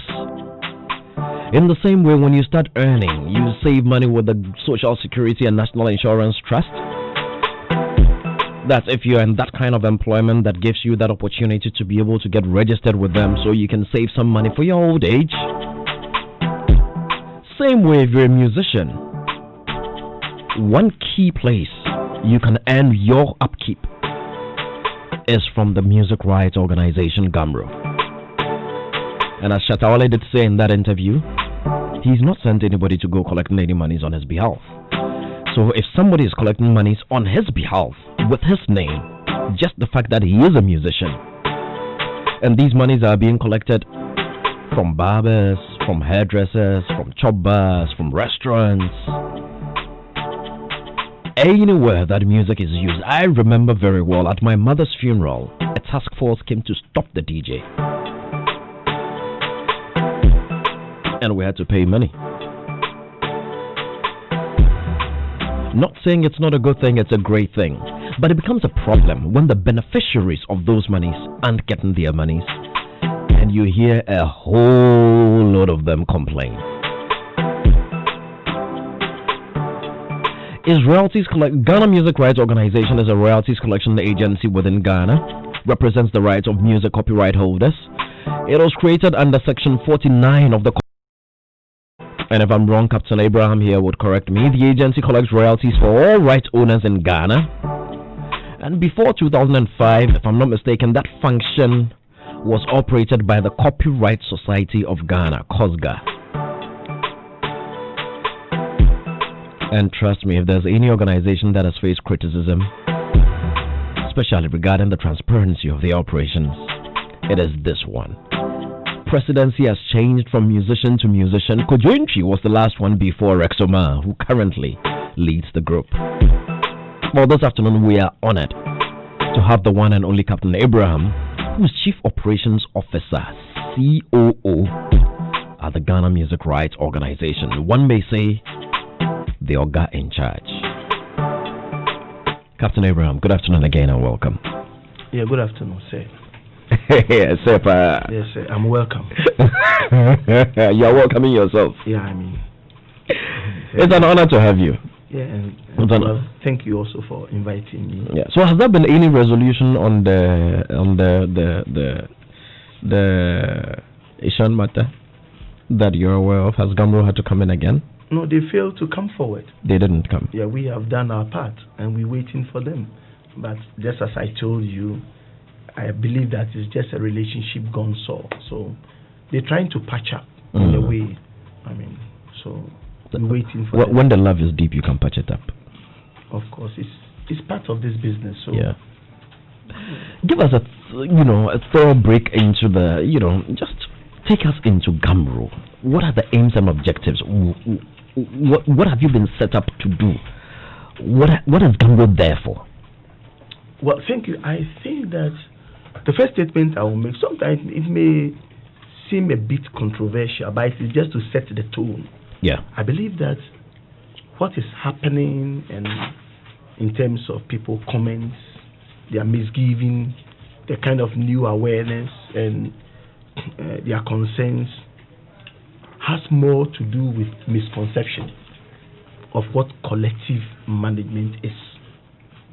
You see, because until you situate and understand what collective management administrative organizations are, yeah, you will have these concerns. And of course, these concerns will come. It's not because I'm there, but it's happened way back. Look, if I can run you back, I started working with the Copyright Society of Ghana in 1981. Wow. In 1981. Wow. And DJ Obete had not been born. Is that what? Obete had not been born. Some of us had just been born. And those days were the revolutionary days. Yeah. 79, 81. Yeah. And then I did work up to about 1992-3.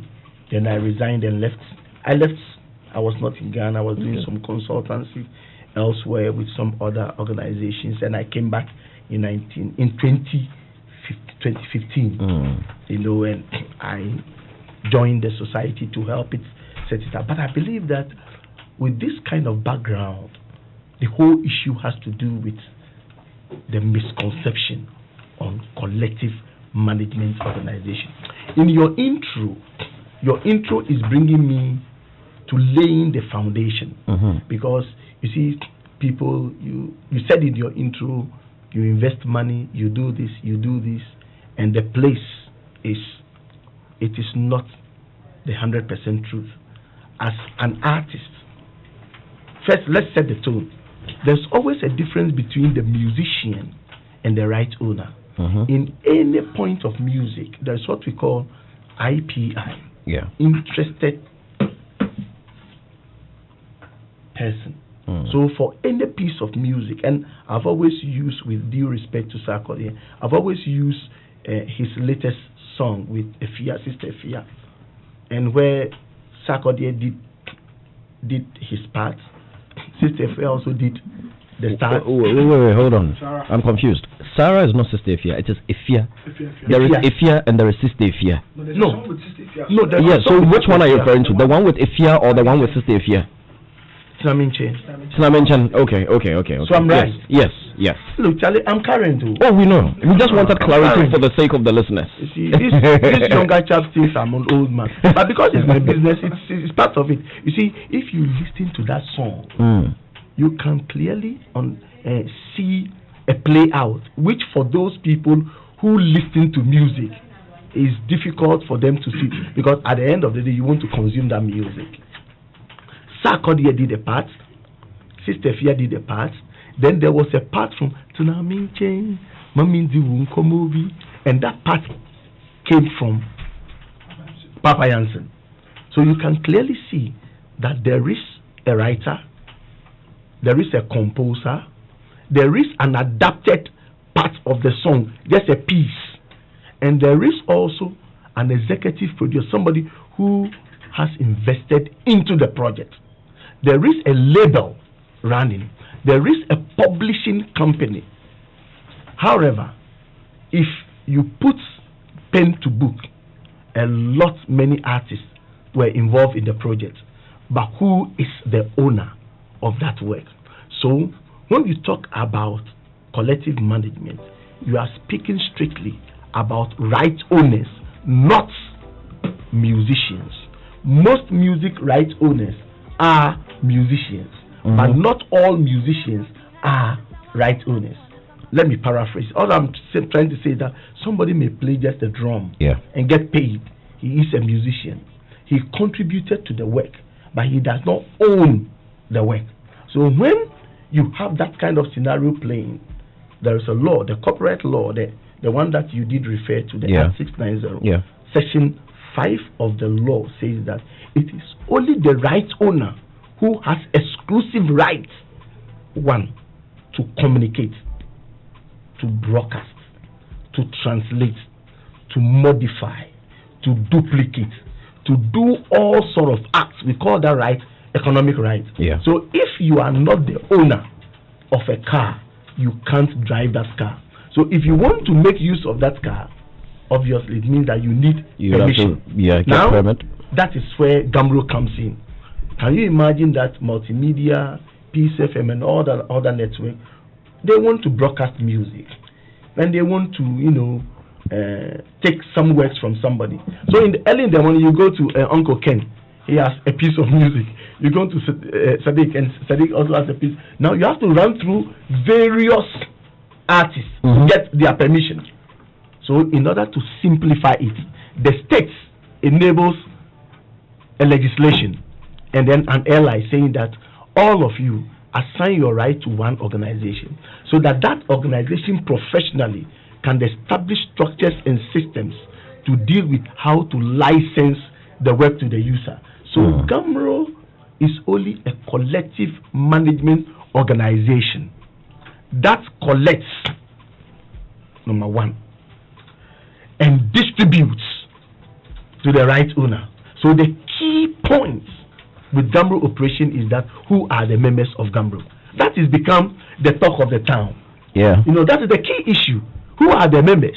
So if you find a lot of musicians speaking, some of them may not be part of GHAMRO because they don't have a work. ShattaWale, I'm mentioning names. ShattaWale has written music. He's authored the work. He's performed the work. He has a label, and the label has invested in that work. So Shatta is a member. Shatta has the right. So the law clearly indicates that. Is it automatic?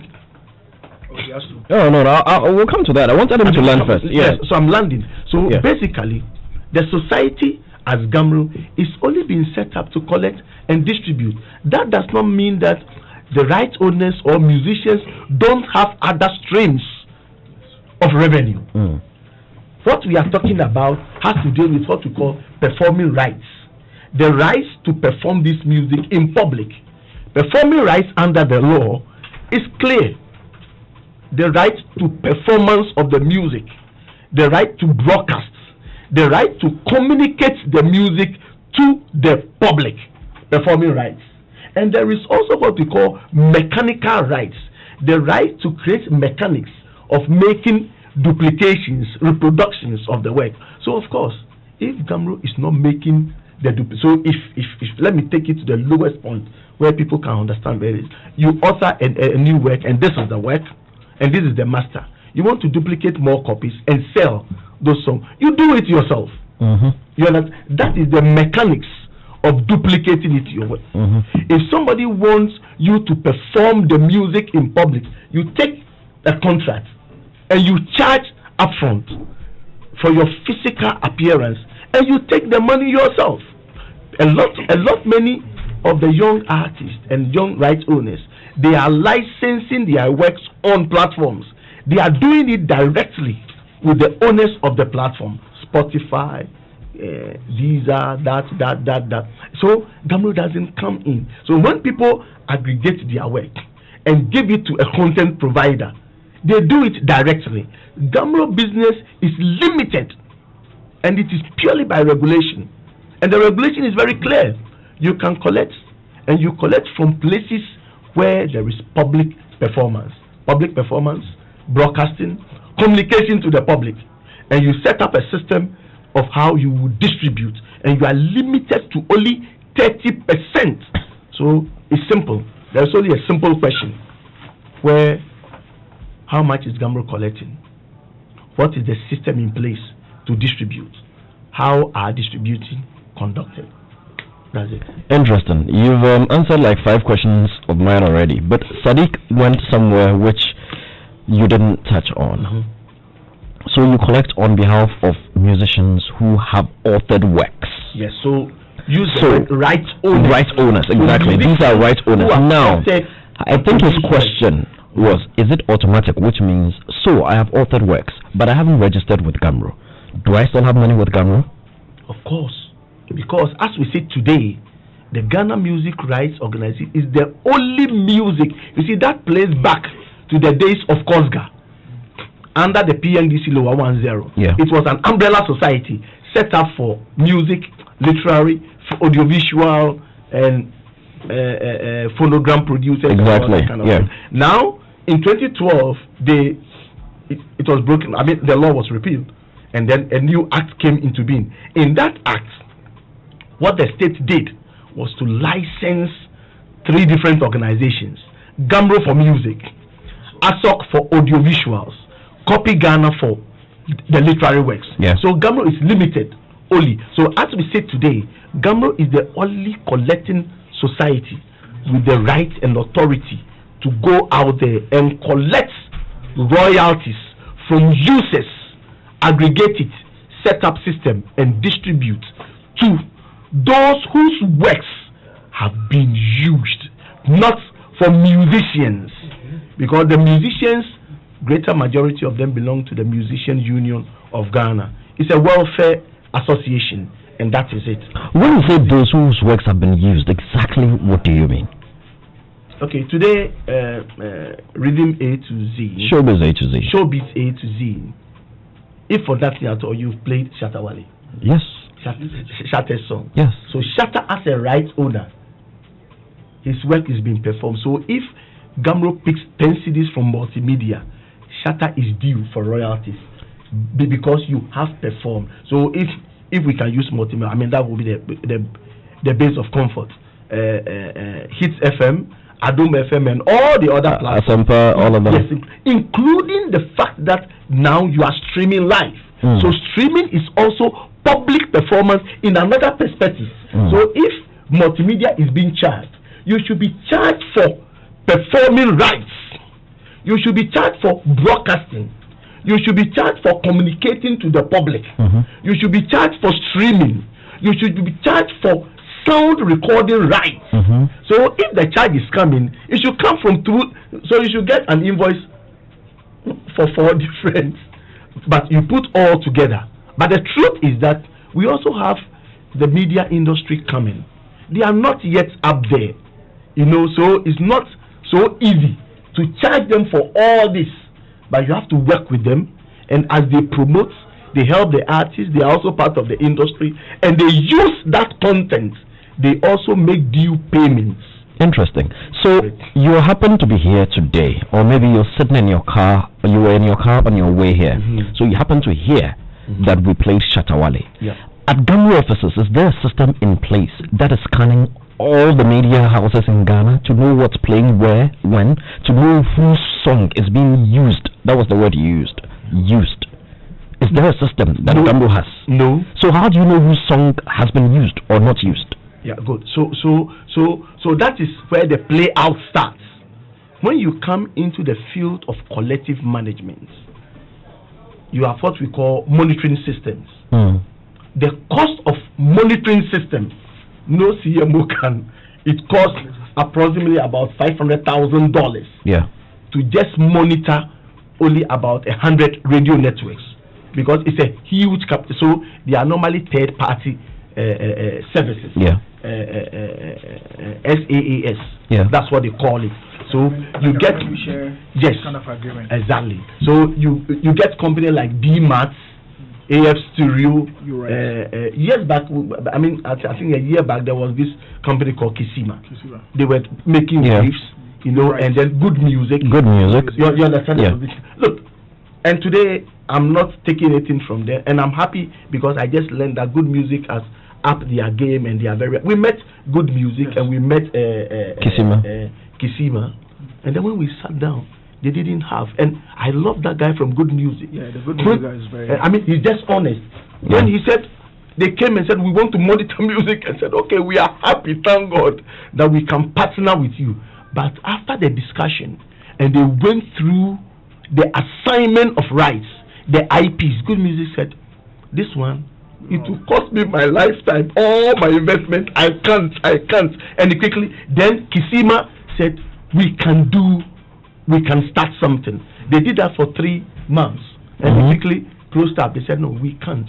The cost is too much for us. And they couldn't even monitor every music. They monitor only 3% of the music. Yes, you understand that. So for collective management organization, you need, this is the ideal situation. You need to have a monitoring system in place. The question is that why is it that GHAMRO does not have that monitoring system? Let me play you back. In 1981, 1982, GBC was then sending us retains, kill sheets.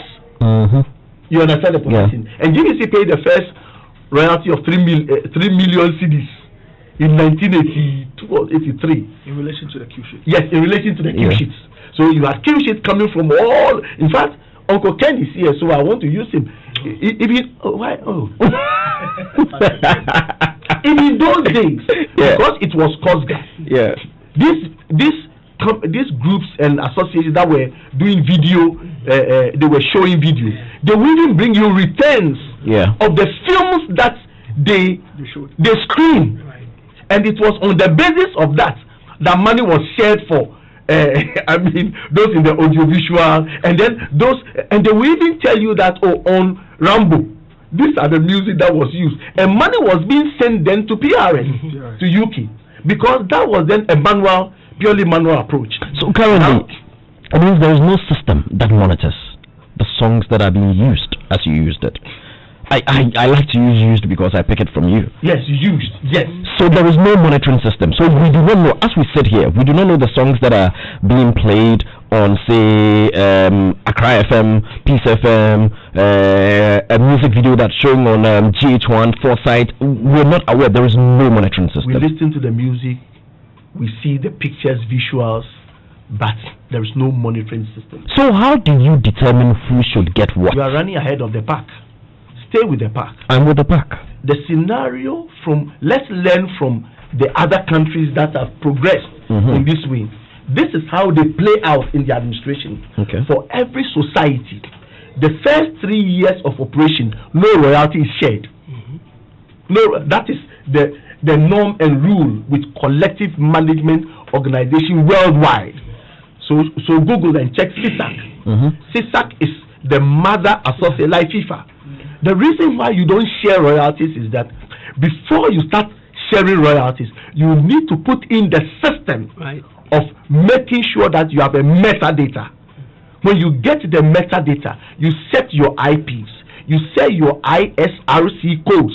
Every song, every recording needs to have a code so that you can be identified worldwide. You need to set ISWC work code apart from the album, the work itself. So they set up all these systems. They build offices. They buy vehicles. They put in the monitoring systems. They gather the data. And after they have aggregated the data, then they've collected, because when you come to collection now, you understand. The user, like multimedia, cannot pay upfront. Do you agree with me? I won't, even if I were the one in charge, because you haven't built to use the music. So what the user pays is the license under section 36. It says that if any person intends to use music or cause music to be used, he or she shall apply to the society for a license. So you have to pay the license to be given the permission to use music. To use the music. Then you signature an agreement as to the royalty payment, and it will interest you to know that multimedia is to pay 10% of its total revenue generated annually or monthly. Annually, of course. So that is saying, okay, now here is where I have a challenge. Okay. So multimedia has paid, for want of a better word, blanket amount of say 10% of its annual earnings or profits or whatever to GHAMRO. They have not paid that. No, I'm assuming we're using it. You used it as a hypothetical case. Yes, hypothetical. Yes, so I'm also using that same hypothetical analysis. Hypothetically. Thank you. Multimedia has paid 10% of its annual earnings to GHAMRO. How would GHAMRO now determine that, okay, out of this 10%, ShattaWale should get this amount, Sarkodie should get that amount, Sistefia should get this amount, Paukese should get this amount, Rexoma should get that, Kojomchi should get that? How? What system is GHAMRO using to determine who gets what? Worldwide, collective management organizations do accept that there are problems with data collection.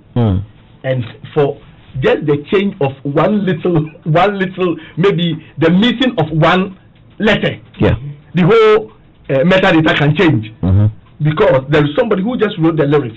He's due for something. Exactly. The person who composed, due for something. When you use the word author, the author means that the composer, the lyricist, and the arranger. So there are people who have the God-given talent to arrange. So the author. Then if somebody invests into the thing, create a label. Of course, there are also publishing companies. Now worldwide, the collective management organization understand and agree, and it is the norm of the industry that you can't get all the data at a time. So there are different ways of doing distributions when you come to royalty payments. The first system that is used worldwide is what everybody call pay-per-play. So based upon the works that are played, if you have a monitoring system, you collect the total data, and after you have collected the data, you distribute the royalties based upon the amount of money that you have collected from the organization. In fact, in other jurisdictions, what you have is that there is a different rate if your music is played on Prime Radio. There's a different rate if your music, the same song can be played on Joy, and the same song can be played on multi-TV. The rates will be different, because in that case, it is not only the audio, there's also visuals coming with it. But that is after you've aggregated data for years. Then you can situate a ratio or a rate and say that this is this. So that is if you have the situation of having access to a monitoring system. But if you don't have a monitoring system, there's what we call the sample system. In the sample system, you aggregate particularly the top broadcasting networks. So in Accra, you can aggregate the Despite Group, Multimedia Group, Oman FM, City Group, and a few. And the sampler system has a simple analogy. It says that, look, if you track Hit FM, and you track George, and you track Adam, and you track ABCD, the songs that they will play, 80 to 90% of the same song will be played also on the Despite Group. The same, because if the song is trending, people will do play. not taking the fact that people go pay money, play this. But even that, the song that many DJs, most DJs are playing will be the song that will be current. So they call it the sampler system. In the sampler system, you can work with the various charts. So you can go to the networks and you can aggregate the charts. Now when you take the charts will situate you into a sampling order. And through that sampling order, whatever money you have collected, you can distribute. The third option that is available is what we call the allocation system. The allocation system is where you have a society that is not yet about 8 or 9 years, and they have teething problems with respect to monitoring, getting equipment, having offices, and they are struggling. What they do is that you aggregate all the right owners who are current, and you aggregate right owners who have large repertoire. Let me give you an ideal example. If you take somebody like Ojuenchi, you take Amachi Dede, you take like Adolfo, and you take like Nanatufu or maybe Rex Omar and others. You can agree that we can put them into a particular group. They have large repertoire. Let me not use the repertoire so people can. They have many albums, and because on one album there are about 10 songs, there is always the possibility that if they don't play this song, they will play another song. Then you have the new crop of guys: ShattaWale, Sarkodie, Medical, Stoneboy, another grouping. You can also put them together. They are coming up fast because they are doing a lot of singles. And if you put the singles and the way they are going, it means that years back it takes people about a year to do an album. But for them, in a year, they can release about 4, 5, 6 singles. You understand the position? And once that is done, you can also put them. But in their case, they suffer from the lack of pay-per-play because their songs get played most often. But on the other side, Kojenchi and the others, they have more songs that are being played. So when you begin to aggregate, you see that Shatta has a lot of 1, 2, 3, 4, 5 particular titles that are reading, but Kojenchi has a lot of his titles, and then you bundle this together. Then you create an allocation system where whatever money you are collecting, you can distribute. That is what we call. So currently, GHAMRO is using the allocation system because we don't have the monitoring system, and the monitoring system costs so much. So at the start, let me just end this before you go to. At the start of GHAMRO in 2012, 2013, government just gave them a license. They didn't have no funding, no cars, nothing. And you see, sometimes it shreds my heart. This industry is contributed to the GDP greatly, and we know. So just as they set up for other sectors, what did government invest into us? So what is happening is that GHAMRO is having to create a system to collect. The difficulty, the challenges in the collection system, and having to, at the same time, the money that is coming, distribute to increasing number of right owners, and without the lack of the requisite machinery. That is what GHAMRO is suffering from. That is it. The sampler system and the allocator system, would you agree, are based mostly on probability, probables, a lot of assumption, if I should put it that way? I don't need to agree to that. That's a fact. Because that is what the system, in collective management, I'm telling you that the norm in the industry, as we see today, Togo, Benin. No, let's not worry about the other countries. Let's focus on ours. I'm coming here. Yeah. Togo, Benin, and the countries around us. Yeah. Ghana is better than them. I'm not saying that our situation is good. No. But because they had to take all their works up to France so that France can use their system and distribute money so their money ends up locking up. So what you are saying is the truth. It is not the best, but if you have nothing, what do? You make use of what system you have and you begin to improve it and expect investment from some other sources to create the machinery. We're having the big conversation, the big GHAMRO conversation, understanding your rights right here on Joy 99.7 Showbiz A to Z. Speaking to us is Chief Operations Officer of Ghana Music Rights Organization, Mr. Captain Abraham. Hey, Mr. and Captain. No, let's just say Captain Abraham. That's his name.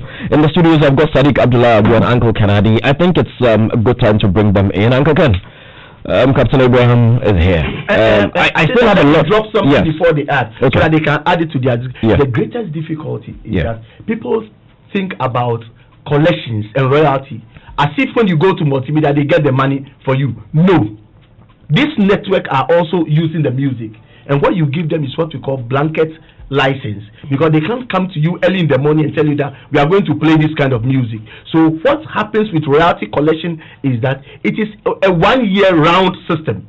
They will end up paying 2019 in 2020 because they need to work. You understand the position?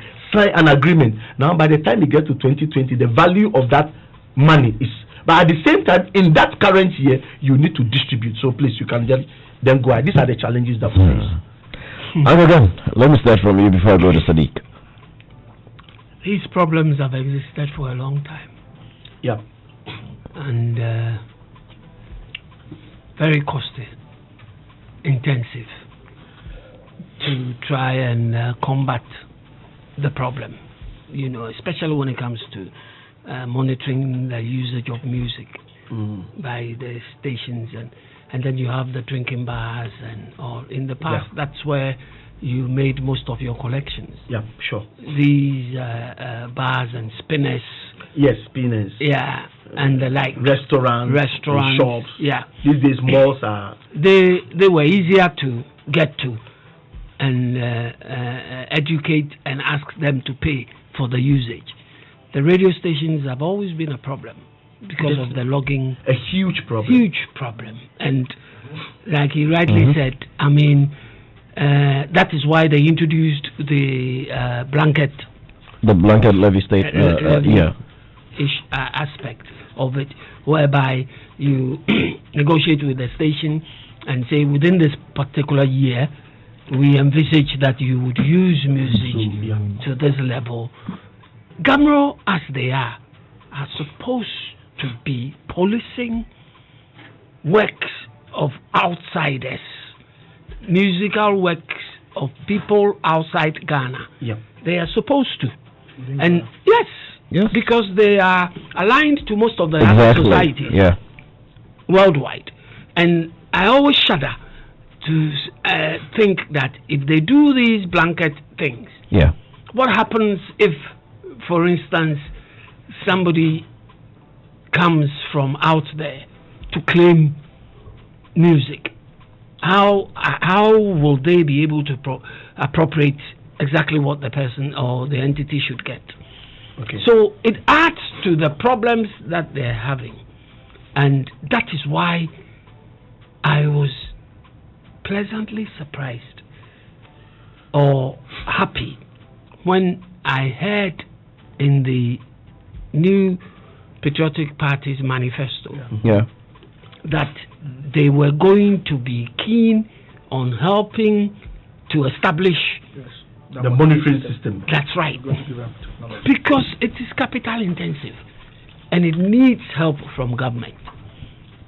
As Abraham has rightly said, you know, so I think we should pursue that. Do you remember that we borrowed money years back? Yes. 200,000 Swiss francs. Swiss francs, yes. You borrowed it from who? You borrowed it from who? From CISAC, from the mother. Have you paid them back? To build an office. Yeah. Because when government left them and said that, look, you're on your own, it's your right, go and say, now they have to go and find offices to operate. So at that time, Kosga borrowed that money, and that money stayed on the books. Patching with the copyright office. The copyright office, yes. No, you mean GHAMRO was patching with? No, Kosga, before it became GHAMRO. Called Kosga, Copyright Society of Ghana. That's right. You know, and so I think that we know the problems. Let's focus on the solutions. You spoke about the monitoring thing. Today, let me drop you the exclusive, and I'll tell you why that monitoring thing from the new Patriotic Party. You can see that the parties were In fact, they've been thinking how they can help the system. No, and members of the industry have been telling them what the issue is. But the thing is that there was a misconception. You remember, where's your producer? He's right behind you. What did I tell you? What word did I use when you came to me? I told you about what? Conception. People think that when they talk about monitoring system, it is some kind of machine that you are going to purchase. It's like, it is never like that. But you see, you have also emphasized here that it actually is about a machine worth $500,000, which would make your work easier. No, I'm saying that, please don't get me wrong. I'm saying that it's a system. It's actually a system.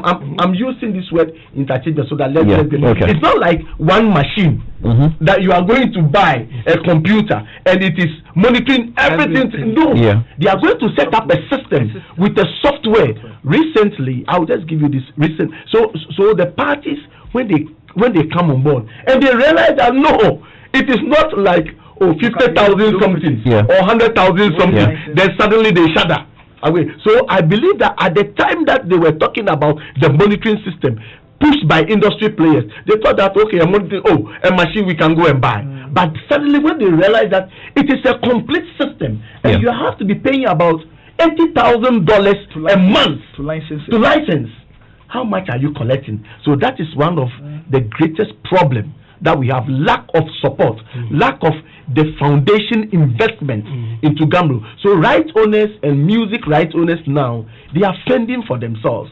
That 4-story building that is coming up there, if that years back, what was happening was that whatever money they get, they distribute just like that, straight, without touching anything. And then the boss says that no, if we're waiting for government to come and help us, we will not get anywhere. So instead of putting it into the monitoring system, let's get offices. How can somebody come to you and license and pay for music and you are sitting under a tree? So we have to invest. GHAMRO didn't have a single car. I mean, and you have music being used on all platforms everywhere. During the Kojo time, Kojo within the 2 years immediately managed to buy one Navara for Accra and one 2009 Toyota Corolla and sent it to Kumasi and bought motorbikes. So in the western region, the whole of the western, you have one motorbike. Central region, one motorbike. How do you expect? Rex came with his boss. How many vehicles in total do you have now? Well, we just I think 3 years ago we bought used 2 used. We don't need to emphasize. No, it's very important. 2 used added branded Yaris, and then 1 used Toyota Corolla. So we have 3 more in addition. So the old ones have been broken down. You understand? And then we managed to set up offices in 10 regions. Now you have set up these offices. You need the basic infrastructure. In some of the places, it is the Commission of Culture that help us to give us a space. Let me just finish by saying that. Looking at the solution, you know, GHAMRO were so happy in the past collecting the blank levies. There is that scenario about blank levies. Yes, that they were getting from government, because back in them times, the CDs, the cassettes. So the law was framed around those things. The law was framed around those. They came from this, yes. At the time. So they of course, because you'll be sitting down, you get 2 billion. Boom. Just like that. You know, and the 2 billion immediately they got it, like he's saying, share it. And people queue. There was not a bit of it that would go to management. No. And when you asked them, they would tell you at the time that that's what the law stated we should do with the money. Share. So that's what we could do. And I was always arguing that, why don't the board meet and take a resolution and say to our members, listen, we get all this money, and all we do is share it and go squander it. After we've finished chopping the money, we come back and ask for more. And then wait for the next installment of the freebies to come. Why don't we say that, okay, a chunk of the money that comes in, we'll put aside to use for this particular project. You understand? If they started doing that long ago, they would have finished their building by now and would have been moving forward. I think that the need to do more about the music used from the stations, the broadcasting networks.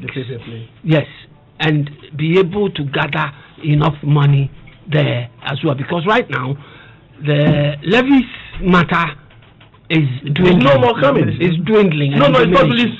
It's gone out. Yes, and diminishing. That's the right. 2 million is come to 100,000. So it's about music use. It's about music use. It's about music use now. And let us bring Sadiq into the conversation. And listeners, our WhatsApp line is 0244-340-437. After Sadiq, we'll try to open the phone line so that he can also call in and share your thoughts. We've also got some, should I call it a litany of complaints or, comments by some musicians that would also share with you regarding GHAMRO. Sadiq. Yes, so for me, I also pick it up from Uncle Ken angle as well. So, as it were, if you look at the existing LI and the issue of the blank levy, you would realize that that particular line is outdated, which means that there's a need for a review, to accommodate the new media things that also leverage means like mobile phones and all of that. Is this something that social media streams and all? Yeah. But for streams, I think that do they? Yeah. I mean, they are having a conversation. Yes, they are having a way around it. So the question is that is there any other? Yes, it's true, but it's just like a daydreaming. We thought that is just one day you can have the LI and the thing, not knowing. It took you 5 years. It took you 5 years. Yes, it's a different ball game. It's a different we started reviewing the LI for the past 4 years. They just finished last 2 weeks. They are now sending a memo on what is being finished to the Attorney General. You mean a second LI? No, I mean a review of the current. Well, we have phones, we have external devices, stuff like that. So you can because the law says and other new devices. So we just went to them and said that they're out, and then they said no, you don't do that, because if you do that, you give the discretionary power to the collector at the point to determine what he collects at the point of entry. Exactly. So you need to go back to Parliament. And then there will be a review of the LI, and specifically, you must mention the items dutiable under the law. And that process also takes a whole 4 or 5 years. I know. You go to the Attorney General, you write a memo on it, it will be sent to the subsidiary committee in Parliament. They will gather everybody, they will discuss, they will go back, and they will send it back to the industries to be affected. For them also, so sooner or later, expect that the telecom industry will come and do their inputs. The media guys will come and do their input. So the review of the LI is a whole extensive, expensive process. But you can't do other than, and let me put a hint on the blank levy. Under the law, the blank levy was strictly for cassettes and CDs.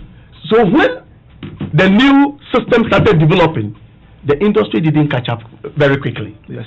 So suddenly, from the time that the whole sector was getting about 3-4 million, and it was looking like freebie, we didn't invest into buildings. It is the new board that they took a hard decision. And sometimes when you see the bashing against board members, that's what they are. Now the reality is small. They say no. If we are not careful, we will put all our money into just consumption. I'm glad. So that is what is informing the current trends that you are finding. So of course, the complaints will be coming because people are getting more enlightened. People can go on social media, they can read, but the truth is that GHAMRO lack the needed resources. Still on the law. Sadiq, hold the third one. I know it's your spot. We'll come to it right now. But we've got Reggie Zippy who wants to make a quick reaction contribution to the discussion from Reggie Mbuli. Hello, Reggie. Hello, George. How you doing? We're great, my brother. We're great. How you doing too? Yeah, I'm good. Just still on lockdown with the family at home. Yeah. It go be. I hear you have a quick reaction to some of the conversation. So please go ahead. We're listening. Yeah. I mean, I just tuned in, and I think I heard the CEO of GHAMRO, Captain Abraham, talking about the CEO of GHAMRO talking about the challenges they have, and how expensive it will be for GHAMRO to be able to acquire the monitoring system. And I know you asked him a few questions, and some of the questions you asked, you were really spot on about the fact that how do you determine how much you are going to pay artists when you don't even know how their song is being exploited or being used on radio. Now, I just want to say, there are companies right now, as I speak to you, I'm a member of the Alliance for Change, and we've got, members all over the world and everything. As I speak to you now, we are speaking with companies who are already monitoring music use in Ghana. And as I speak to you now, even as of 2 days ago, we sat here in the UK, some in the US, some in Ghana. You can verify from people like Trigmatic, Dada Hafko, Hammer of the Last Two, and all of them. We could already determine that out of just the 24 radio stations being monitored, Stonebwoy has the highest airplay in Ghana with the song Nominate. You see, and this company is not even based in Ghana. What they can do for our monitoring system is very, very cost effective. This company monitors for companies like PRS, PPL. In South Africa, they monitor for SAMRO and all of these things. And I heard Abraham say it will cost about $500,000. But I know yesterday morning or afternoon, myself and Trigmatic, we were with him on Joy Prime with Jay Foley, and he did say over there that it will cost them $300,000. So it seems the figure seems to be changing. So what I would suggest is that right now, because right now with Alliance, we have almost every influential artist. We are going into meetings with the ministry and everything, and we want GHAMRO to own up, because one of the things he did mention yesterday is that they collect royalties on behalf of every artist whose music is being played in Ghana. Right now, we the Alliance are saying we want everyone to benefit. So the songwriter, the instrumentalist, and I can say this to you, this company that I'm talking about, they can even monitor the song that is being used. Reggie, this company that you're talking about, have you introduced them officially to GHAMRO? Have you had a sit down with GHAMRO? Have they sent a proposal or something, expression of interest of what it is that they can do? Great. If you can verify from Uncle Rex Omar, about 2.5 years ago, when we were made Ghana Tourism Ambassadors, myself and my brother Boli, we had a meeting with the then Minister for Creative Arts and Tourism, Madame Catherine Afeku, and the Ghana Tourism Authority boss, Mr. Kwesi Agyemang, here in the UK. And, we presented everything to her. What we said to her is, as we are literally in the system here in the UK, we work within it, so we know how all the dots connect. So we said to them, what we want to pick up is to try and overhaul and help stop all the challenges that we are having in the Ghana music industry. So she said, okay, go ahead. We presented the proposal. They were very excited. So I then called Uncle Rex. I remember it was back in around February 2018. You can also verify from Mr. Okrekumante. I called him somewhere last year, trying to pitch this idea to them. But it seems in Ghana we have a culture where excuse me, I don't intend to offend anyone, but there is a culture where some of our more senior people tend to kind of overlook us, the younger ones, just because they think, oh, maybe you are not 50 years, so you don't know much. But we are a young generation. We are moving. Some of us move in that kind of entrepreneurial spirit. Do you know what I mean? And we do work. We walk into offices and companies. I am a member of PRS. I've never been to the office of PRS. And the crazy thing is, last year we were even trying to organize a summit in Ghana, the Ghana Music Industry Opportunity Summit. And we were going to bring the likes of PRS, PPL, British booking agencies, publishing companies, and unfortunately the support wasn't there. So Reggie, I think you have a good idea. I think it's novel. Look, we're sitting here discussing it because we're all interested in finding solutions. And I think look, the ministry is probably very busy, and GHAMRO. Rexoma is the chairman, but fortunately, there is somebody directing business affairs in the person of Captain Abraham. I think really and truly, he is the one you need to reach out to, not to have conversations like this on radio. My suggestion would be that you reach out to him. I can send you his number after this show so that you can have a direct contact with him and then establish emails and see. Oh, okay. Captain Abraham will want to even have a... Reggie! Yes, Reggie, Captain Abraham is speaking with you. Go ahead, Captain Abraham. Captain, how are you doing? Yeah, bro, how? I'm fine. Yourself? Talekudu, I beg you, since yesterday, make you send me the proposal ASAP.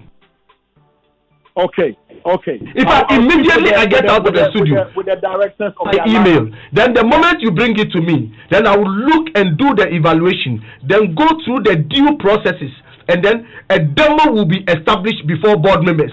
Then bingo, we are looking for the best for GHAMRO. Great. So I just want to assure you, I'll make sure the directors at the Alliance for Changing Ghana Music Business will get in touch with you about this. Oh, that's the way forward. I think, Reggie, we have a way forward. So the director should get in touch with Captain Abraham. Before I go off, I just want to say we are in a digital age, and we must change this situation in our music industry once and for all. So we will make sure we connect and get things moving. Yeah. Reggie Zippy, thank you very much for calling us. We're grateful. And that's the man, Reggie Zippy from Reggie and Boli fame. And I think we're getting somewhere. We're getting solutions. Sadiq, you on the floor. Let's wrap it up quickly. And then we've also been joined by Dr. Quaye Ernest. I'm sure he also has a lot to say when it comes to GHAMRO issues. So we'll also hear from him quickly. Then we can wrap this one up and move to our next combo. Everyone wants to call me a prophet already. Why? In fact, we should forget about all those community prophets and immediately confer the prophethood. On who? Sadiq? I'm not mentioning names. Okay, let's move forward then. Sadiq, you're done. Shall we bring Quaye Ernest into the combo? All right. That's fine. Prof. Doc, Akwaba. So I mean, I thought you were done. Okay, no. So all right. We've made there was a lot of conversations about. Yeah. There's one part of it that I think that a lot of the advocates or campaigners make sense with, which has to do with what has made it difficult to modernize your communications to members, and then there's the other part of it where there's been a lot of call about I'm not a member, I'm not assigned my rights, but you collect on my behalf and everything. The point is, does anyone needs to be a member to be able to access their rights from GHAMRO? Isn't there a reciprocal agreement, for instance, with, let's say, PRS, to say, if, let's say, Reggie Zippy is a member of PRS in US or UK, he could still access his rights from you without necessarily having to assign his rights? What happens with relationship between Ghana and all other places is governed by the Berne Convention. It simply says that you treat other brothers as if they are your brothers in the same country. So what GHAMRO has done is that we have established reciprocal agreement with PRS and everybody. And we are only saying that as much as they want to find out how much money they have here, we also want to know how much money our brothers here also have over there. So what? The problem is that PRS and yourself do not have that common ground in terms of revealing. No. I mean, we have the common grounds now, okay. and what they have to do is to send us data, and we are also sending them data. So if we don't have the monitoring system, you see the uphill tax. That now the question about somebody not being a member, the basis of collective management is for you to assign your rights to the society. Yesterday I was with Zippy, and then Zippy said, no, you see, I assign my right to PRS and PPR. You understand the position? It means that people need to understand that you cannot stay aloof and you have not assigned your rights. Nobody know. Look, until you assign your rights and you give us the data of your work, the only thing we can collect will be on digital. You understand? We can collect some information about Quaye Ernest, but he has so many artists that he represents. So he needs to assign those rights as a publisher to GHAMRO and give us the metadata, and that is one of the most difficult parts of the job. So every member, you need to assign your rights. Now, for a lot of the digital platforms like Boomplay, Spotify, Apple Music, they are paying royalties, right? Or aren't they? Are there any of them that is not paying royalties currently? To who? GHAMRO? Where? I mean, it could be through Capasso or anything. But do you have a database of any of the? Today, we have established for the first time a reciprocal agreement between GHAMRO and Capasso. Okay. You understand the position? Yeah. Because of that we're putting it together. They just send out the first stream of data, and if you see the data, do you know the name they have them? They say Saki Ko Die. You understand? So these are what we call the matching problems. You need to now sit down and work a whole matching and send them back the data. Until you send them the data, they cannot tell you what they have. No, so assistants now, Spotify, Apple Music. No, none of them. None of them. So exactly. So you see the reason why GHAMRO is in court with the telecoms. You understand the position? And we are telling them that look, they are having this music. That's what I was. How do they are not? What's the connection between the telecom platforms that they have accessed, given to the content provider? Okay, the CRBTs. Yes, the CRBTs. Yeah. And what are they? The law says that if you intend to use music or you cause music to be used, the question is that are they not causing music to be used through public performance? Captain Abraham, I have one question. Sorry. Because I just no, very quickly. So they are not paying. So you did mention they are not paying any money. They are not paying any money to us. That's why the bashing is coming. We have not received a dime from Spotify. Interesting. Apple Music. Spotify. From where? I think he's clarified. He says no. Okay, so so in this particular case, you're supposed to also be policing. Are there things or actions that you've taken to reach out to these platforms in terms of ensuring that they pay? Because some of them are, by virtue of Nigeria, there's something we call there's a new word they come out with, something economics, something. They are operating in your country, even if they are not stationed here. There's a considerable business that they are taking. One of the funniest thing that I'm going to do, and let me say it so that I can also be free. One of the funniest thing is what you find in the law called the monitoring. Somebody should add. Well, how do we know what you want to say to us? It is under the law. The government has set up the monitoring and evaluation.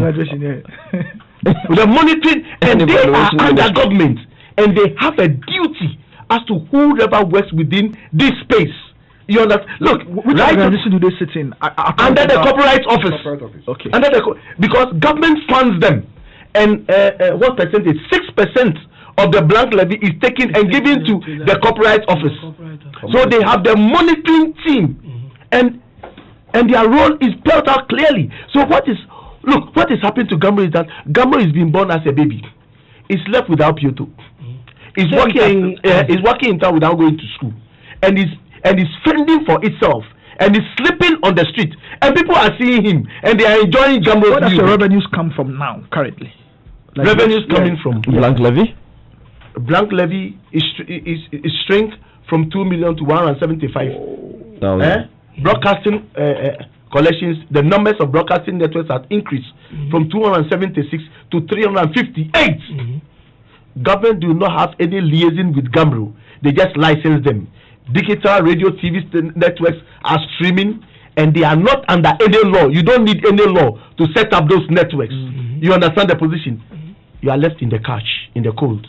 So GHAMRO is facing a huge demand and a huge challenge. Do you find GHAMRO under-resourced? In you are the chief operations officer. Why do you use the word under-resourced? Use another word. Like which one? Not malnourished. Like which one? Give me the word. Do you ask me that? Do you find GHAMRO without a resource? Then I'll say yes. If you say under-resourced, there's some resource. There's no. So it means GHAMRO has no resources at all. GHAMRO has you. For where? No, so in terms of, but you are resource, human resource. That's why I'm using my mind to tell you all this. But you have my mind to tell you all this. One voice. You have avenues open to you. Yes. To generate income. Yes. You have avenues. That is why nobody will come and give to you generate income. So let me run the avenues to generate income. One of the avenues is you have to do collection from multimedia. Correct. And at the same time, you need to advertise on multimedia. Correct. So they won't pass barter. Of course. So if you do, you say so if you do barter, where do we get them? I'm telling you. So you use only one money to barter. There's only one problem. The problem that we face in this country is our culture. Of music as a service. All right. People see music that when you eat and drink and you stretch your leg up on then when you are relaxing with a nice side chick, then you listen to music for free. One of those. Is that what? No. So music is not free. Yes, one last one. When you don't worry. Let's hear Sadiq's radio station. Yeah. Everybody. Pops. Restaurants. We have even those doing funeral. You are stopping them, just like we came to your mother's funeral. See how you were so sorrowful that I wasn't sorrowful. I was very angry. I was so angry, but we have to. I was very angry actually. The funeral. Sadiq, your last question. The law right now, the current law. Is there an avenue that gives you the opportunity to assert that a lot of these media houses or broadcasting houses should have a certain license from GHAMRO before they operate? And secondly, I mean, I've seen a lot of commentary about the fact that people blaming you for the death and low lives of veteran musicians. I mean, I don't know what you have to say to that, but is it the case that even if there was a paper play in town, is it the point that these musicians would have been better? Let me give you a straight answer. I won't just double about. There is always a progressive responsibility with collective management organization towards members who are older. So normally they set up a provident fund, because as you grow older, the performances get reduced. Yes. Your works are not played like it used to be, and more so with these digital platforms now. Many of them they did works and they have not even turned the works into the necessary formats. You see, so since we came, it was really a problem. What we did was we set up a system called agrims, where we were paying them 100 cedis every month, because some of them they have medicals, and then later we realized that some of the younger ones said, no, we won't agree. So we've now put up a welfare system where we've done social security for them and a funeral something for them, But all the same, the key issue is collecting more and distributing more, so that as you collect and the younger ones are getting more, they can also play out part of their royalties. The biggest problem is monitoring. Monitoring. That's the biggest. Getting equipment. Okay, we made that clear. Thank you very much. Let's bring Doc into the conversation. Doc, very quickly, then we can wrap it up on this one. Yes.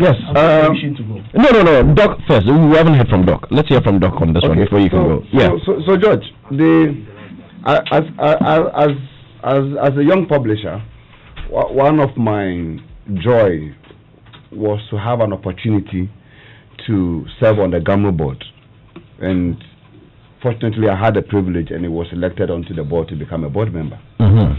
Now, one of my excitement and why was that I used to talk like Reggie is talking. Zippy, yeah. Reggie Zippy. Yeah. Right, that's what my voice. Hey, this is that, this is good and everything. Then I entered in there and realized that all these things that we keep saying, actually, there's a huge problem which needs to be resolved than maybe what we are perceiving. Yeah. Because if you look at the problems GHAMRO has gone through, one of the problems has actually been with the musicians, with the right owners themselves. Spiritual organizations, mushroom bodies, unconventional pressure groups who later comes up to have letterheads and in operation, and you have all these individuals. Now, you have these individuals fighting the same organization that is supposed to be empowered to go out there and collect money for them. So, people too, by virtue of some of the media houses too, looking at how the situation has looked, and for the purpose that they owe GHAMRO like 5 years, and they have decided they have to pay, is now have also tapped into the anointing of the fight. So they've also tapped into the anointing, and then playing around these same individuals, and then using them to buy time for payment. Because to them, the more these individuals are fighting, it means that GHAMRO is not prepared and certain to collect money. Okay. And therefore, let the fight goes on. For the purpose that they as organization, so you see that people will call, then they will give opportunity. They say, before you see it, they say, GHAMRO, board, they have chopped 13 billion Ghana cedis, 3 million Ghana cedis, and then all these things are going. They don't know that as a result of doing that, they are weakening the administrative structure of the organization. They are weakening the structures of GHAMRO. Yeah. Before the corporate community, before government. Because like we are all seeing, these issues we are discussing, there are some part of which government has a responsibility to support GHAMRO to achieve. Because if we have a strong creative arts sector and everything, money is flowing through, we should be able to access funding to be able to set up some of this machinery. Because GHAMRO looks like a commercial bank. If government is able to even loan money to GHAMRO and say that this is your cry, today come and collect this money. We are helping you to administer and set this system up. And we'll give you 5-10 years to even repay the money back. Wouldn't it be a good news? It will be a good news. But we ourselves as people, because everybody, and you see, one of the factors too, George, if you look at it, is that GHAMRO for a time became like an association for old people. Yeah.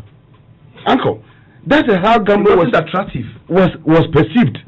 Because if you tell young artists of today, it was until recently that you see young artists, right owners, having opportunity to be going to GHAMRO at least to even register their works and assign.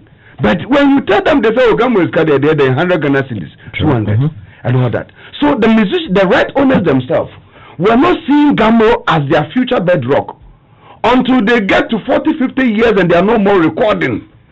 Then they begin to see that, hey, there's a place called GHAMRO where I need to get my welfare fund. Very quickly, the blank levies, yes, were they not distributed across board, or were they only distributed to certain musicians? The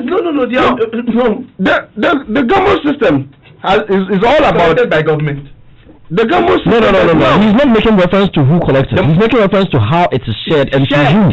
And who the beneficiaries are. That is every musician in Ghana gets. Every musician in Ghana gets a share. What is the basis of the blank levy?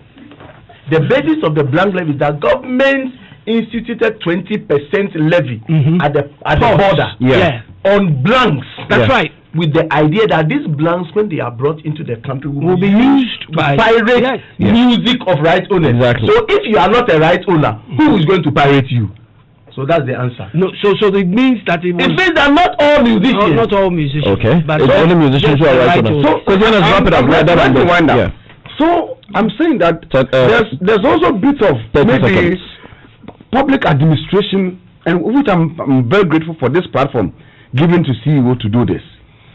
There's a bit of information which have also been slowed or has not gone through what is supposed to be done. Yeah. For me, but because I remember myself, I was a person who started going to artists like Obapa Christian, all of them, and even getting them to assign their works. They didn't know. You understand? So there was this bit of miscommunication and all that, which put most of the artists also into a dark world about GHAMRO. Yeah. So because as it is now, if you talk to any musician, the first thing that comes to mind, they say it's office be and penny phone call on Buddhiska. That's the first question you get about GHAMRO. Upon that's it, and that's the man, Dr. Quaye. Capt, we'll say thank you very much. We haven't had enough time to finish everything, but I hope we are looking for solutions, and I like the fact that the Good Music team have stepped up their game. Hopefully we may be able to get something to do and collaborate with them. And Reggie Zippy has also said he should get in touch. Yeah, sure. And so maybe, hopefully, we'll get something from that angle as well. The directors of Alliance. Yes, they said the local chapter. Don't worry, Captain Abraham will deal with them at that level. And then we will take care of that. Yes, you're locked on Showbiz A to Z. This is Joe. Now, for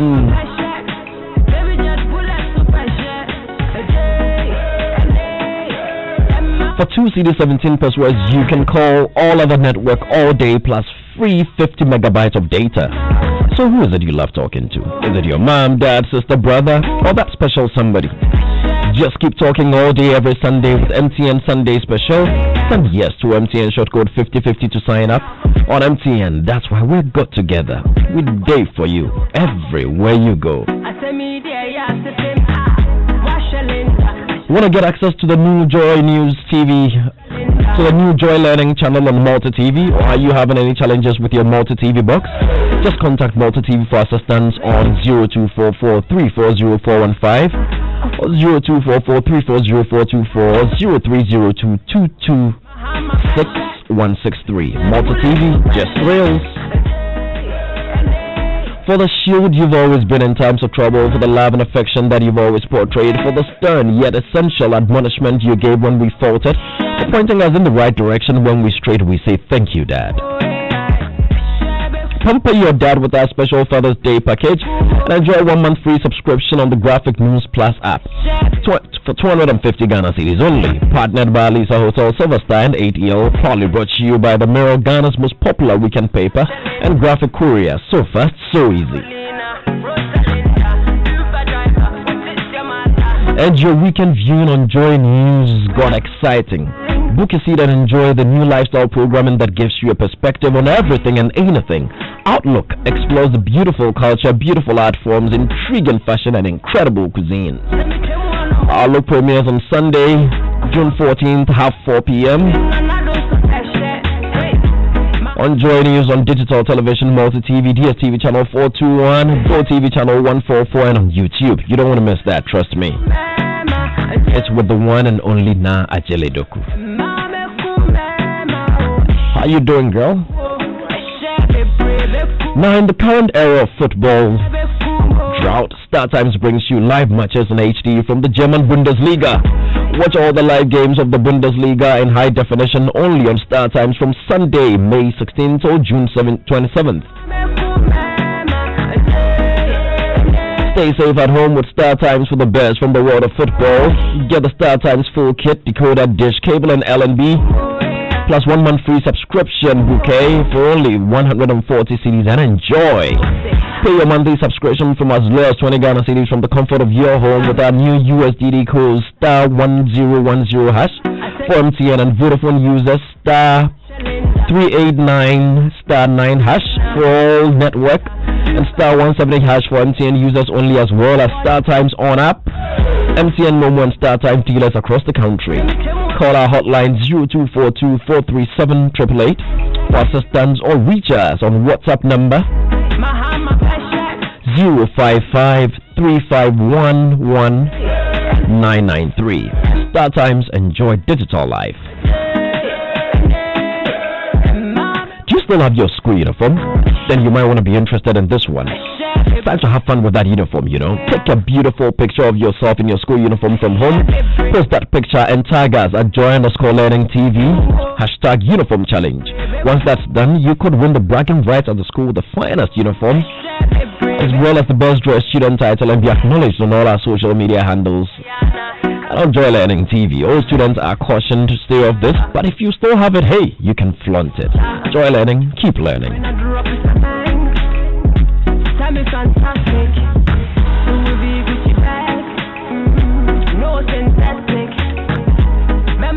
And the Joy FM, Joy Prime, Hits FM, myjoyonline.com brings you My Dad Is Tough, a celebration of fathers in the COVID-19 front lines. Is your dad at the front line as a doctor, nurse, police, immigration, customs, fire service, or military? Send 1 minute video or recording, a minute's recording on why your dad must be celebrated to the WhatsApp number 055 969 1797 on Father's Day. Add full contact details of your dad and you stand the chance to win amazing prizes for your dad on Father's Day next Sunday, June 21st. My Dad Is Tough Father's Day celebration is proudly sponsored by DBS Roof and Sheet Roof Papa Perfie, Franco Trading Enterprise, Phone Papa Perfie, Donko Bitters A Demufwa, NASCO from Electroland, bringing home happiness, HEPA Plus Immune Booster, Capfarm Ghana Limited, Ghana's #1 discount and free giveaway store, Soccer Bet, your best bet for sports betting, including Prekesa Palm Soup Base, Florist and Security Doors and Building Materials, OD Bitters, Las Palmas Food Center, Isikafor Herbal Center and Clinic, Yas Tissues from Lexter, Ghana, Day by Day Men from Dream Cosmetics, Boafo Herbal, Kovi Organic Foods, ProTrack GPS, Mansoa Herbal Center, 7 Steps Building Construction, Diamond Beauty Soap, and Asanka, delivering free educational content through your web browser without internet. So we're going to be going into that conversation about artists shortly, and that plea, that me paucho.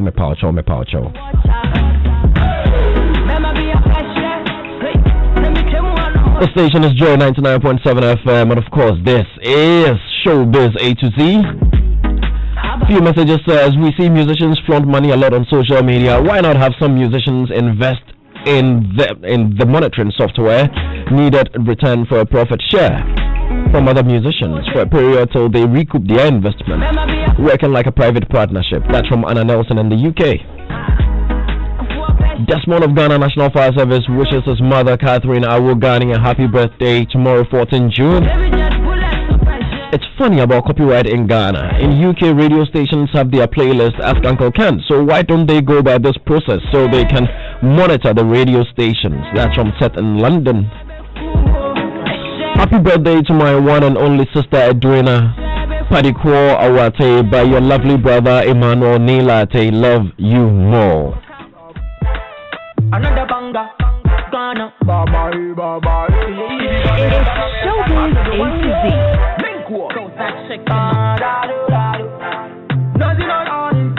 National anthem, yeah me now,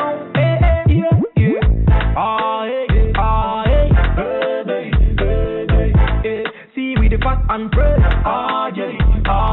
every year we the pray for success, the blessing we want come countless, your brain here before yo,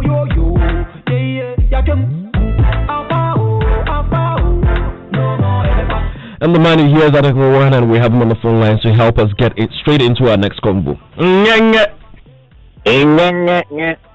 How you doing, my brother? I'm great. Yourself? Charlie, we've been blessed. God is good all the time. God is good. So we have this. We've been wondering, and once upon a time you were an underground artist. Yeah. Let us quickly find out, how did you find your way to cross from that level into mainstream? One, I would say, me being focused with what I'm doing. I like me not switching, giving all my all to the music, sticking to my production and stuff, has also really contributed. Yeah. Okay, so did you partner somebody at some point, or did you approach somebody to ask for help or assistance or anything of the sort at some point? Oh yeah, one way or the other. I've for help. Yeah, I've asked for help from a couple of people, but I think people did what they can do, and some also just snubbed us, and then Charlie, we had to go our own way, all out. So how did you approach it? What did you tell them? That please, I want you to help me. How did you go about it? Take us into that space. I think what I can remember is I approached one industry person, and I told this person, you people are in the game, so and we do. It's not that man is not good. I'm not blowing my own horns anyway. The whole Ghana can testify that at least Article Wan is someone who is also trying. So let's join heads, let's do something. And then since then, I've been calling this person. That's all. The person didn't mind you again. Yeah, he didn't mind me again. Okay. So I felt maybe it's not the right connection. Like maybe if we should have started working, like if we started working crank, maybe it won't be better. So God is speaking to me. Let me be on my lane and do my thing. Do you also think that perhaps it could be the approach? Maybe if you had prepared a sort of a business proposal and given this person an insight into what he would benefit if he partnered with you from the very beginning, instead of going to say, please help me. When you are going to approach somebody, we have ways of approaching the person. If I have your contact, and then I can even brief you, give you the headline of why I'm approaching you. That's the first step. Like, oh boss, this is me, Article Wan, and I want us to have a meeting. When are you free, boss? When do you think I can come over, or when can we meet? After when that happens, and then there is no response, what can I do? Yes, that's the first start. The first thing before the person can say, "Oh, okay, I'm getting where you're going to." So 6 o'clock Friday, meet me here. Let's properly sit down and talk. That's how we do it. Because the complaint has been that because a lot of you guys a lot of underground guys start approaching people with that help mentality. That is actually the genesis of the problems between artists and their managers. What's your opinion on that one? Because from the beginning, it's not approached as a business. I'm helping you, so when the money comes, I have to make my money back. You dare not say anything, and then that is how come artist-manager eventually turn out saying artists are ungrateful. Do you also subscribe to the fact that that could be the beginning of the problem, that word help that a lot of underground artists use? I don't know. With me and my management like this, everything is fine. We are just trying to push harder and then get to the next stage. Because a lot of artists they've been ungrateful. So I think that's the main reason why even the managers and then these business people don't want to mind anybody. Interesting. So what's the latest project that we have from the camp of Article Wan? This year, because of COVID, we've not dropped a couple of songs. I think we've not dropped enough songs. Yeah. I've dropped which is out, and then I've dropped Azontiflex, which is also out with a video. Okay. Yeah, and then I think I did a featuring with Kojon Cancer, which is also out with a video. That's his song featuring myself. Cool one. That's great. All right, Charlie, we'll wish you the very best. We'll say congratulations on the work so far. We pray COVID passes quickly, and then we can get back into our lives. All right? Thanks, my brother. Hello, so we're going back to the phone lines, and we're speaking to artist-manager from Power Media, Mr. Kiki Banson. Hello, sir. Hello, George. Good afternoon, sir. How are you doing? I'm doing well, my brother. How are you? Alive and well. We're blessed. Welcome to Showbiz A to Z on Joy FM. So we were just talking to Article Wan, and we're trying to find out how come, a lot of artists, when they are coming up and they are approaching people like you, the word they like to use is help. Are we wrong, or are we just conjecturing? Is this something that you've encountered in your life or in your career as an artist manager and a producer? Yeah, yes, it's something that I've encountered so many times, and I keep encountering. Now, who would you like to work with most? If two artists approached you, and one of them came to you saying, "Sir, I'm very talented, I want you to help me," and another came to you with a business proposal that, Mr. Banson, I think if we work together, I can make you this and that, or this is the amount of money we can make, this is a little proposal I've done on myself, this is what I do. Which of them would you most likely listen to? Definitely the one who has a plan. So over the years, I'll take that over the one who doesn't have a plan. But at the end of the day, the talent will have to decide who I want to work with. So over the years, what has influenced your choice of artists to work with?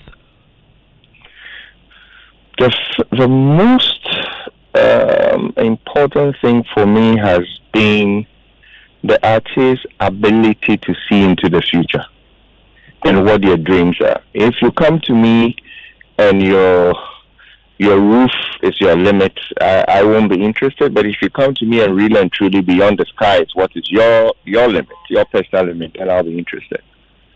Interesting. So that is an artist who has a business mind, if I could put it that way. I mean, look, it's not just a business mind, but you must be able to think long term and look long term. Okay. Mm-hmm. So if you come to me as an artist and I sense the fact that all this person is interested in is getting some song being played on radio for him to become popular within a crowd, become popular amongst his friends, or become popular on social media, that's not somebody I'll be interested in working with. Pretty interesting.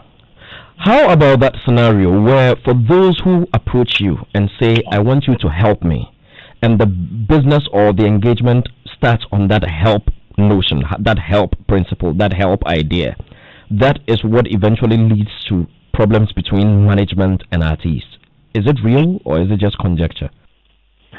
Okay, so I mean, everybody in this world needs help one way or the other. But where the help is interpreted as spoon feed me, that is where that's the problem. But where help is help means, okay, I've got my talent, you also as an investor have your resources, you as the manager have the talent, so I need your help to make up for what I don't have, and in return I'll also give you what you don't have, and together we help each other to achieve a goal. That's more like it. But when it's whammy kind of help, if you know what I mean, like spoon feed, cook for me, feed me when the food is done, that won't get anywhere. Oh, okay. That makes sense. That makes sense then. We'll have to find a day to bring you into the studio. Please, when can you be available for us? Oh, let's talk. You know how much service.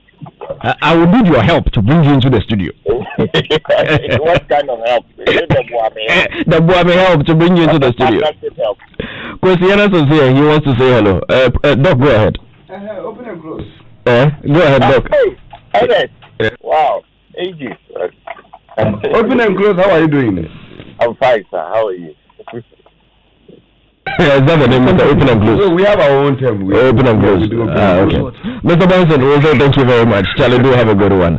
Okay, Sadiq, let me come to you on this one. Let's start from this artist. Many have said, look, and before I did a post on Facebook, I don't know if you saw it, before I did that post, I had a chat with a number of artist managers, and they were telling me that, look, that actually is the beginning of the problem. And it took a while for a lot of them to realize that really, that is the problem, that help mentality. So you decide to help somebody, forgetting that, look, the person will grow, forgetting that the person will become a bigger brand than you. The person will become a star eventually. And when they become a star, you, the manager, that help mentality is still stuck in your head. You still haven't probably not recouped your investment yet, but the person is a star because maybe the person just needed one hit to blow. Yes. Because, and the person is blown, the person is a big star. The person wants a car, the person wants that, the person wants that. You're unable to because you have not recouped your investment. That help thing is there. The person starts calling you all sorts. You also start calling the person ungrateful. Is that the genesis of the problem? Should the status quo change, or really there's nothing to worry about? It's fine. Of course, it's the genesis of the problem. If we'll be honest. Now, when you look at it, it's not something that only pertains to the music industry or the arts. It's things that pertains to a lot of industry that requires on a lot of gatekeepers. Excuse my language. When I used the last time I used the word gatekeepers, people thought it was a bad word, but of course, it refers to people working in different positions that have to enable these people. So you'd see that people would reach out to somebody who is a bit resourced or connected to say, please help me to get a job. Or please help me to get this, or please help me to get that. It's the same as the music industry. And a lot of the times, these youngsters that are coming up do not, beyond the talent or aside the talent, you can even imagine that for a lot of older, much more experienced musicians, even them at a certain point do not understand or have a 360 viewpoint of how industry is enabled or how they have to get to a certain point. So you can imagine that if even them are having problems grasping it, young people or young artists would also have that. So they don't have that experience to understand how things work. So what they see or what they understand is that, George Quaye sitting down there has the opportunity to play that my song and enable me to grow. To get to the next level. So come to him genuinely without knowing to say, lack of the knowledge is not an excuse. However, the lack of knowledge of the person who is doing the helping, right, in ensuring that you put in an arrangement that is obviously fair to every party or mutually beneficial to every party, to ensure that you safeguard your investment is also the problem. Because a lot of these youngsters do not understand, do not know. They always come. I get them every time.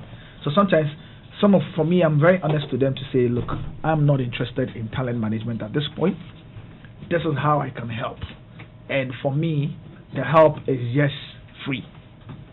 I make the point. So if, for instance, I have to help you to get a DJ's attention or the media's attention, and I have the time to be able to get some visibility. Yes, I'll tell you that this is what I can do for you, but I cannot take it on as...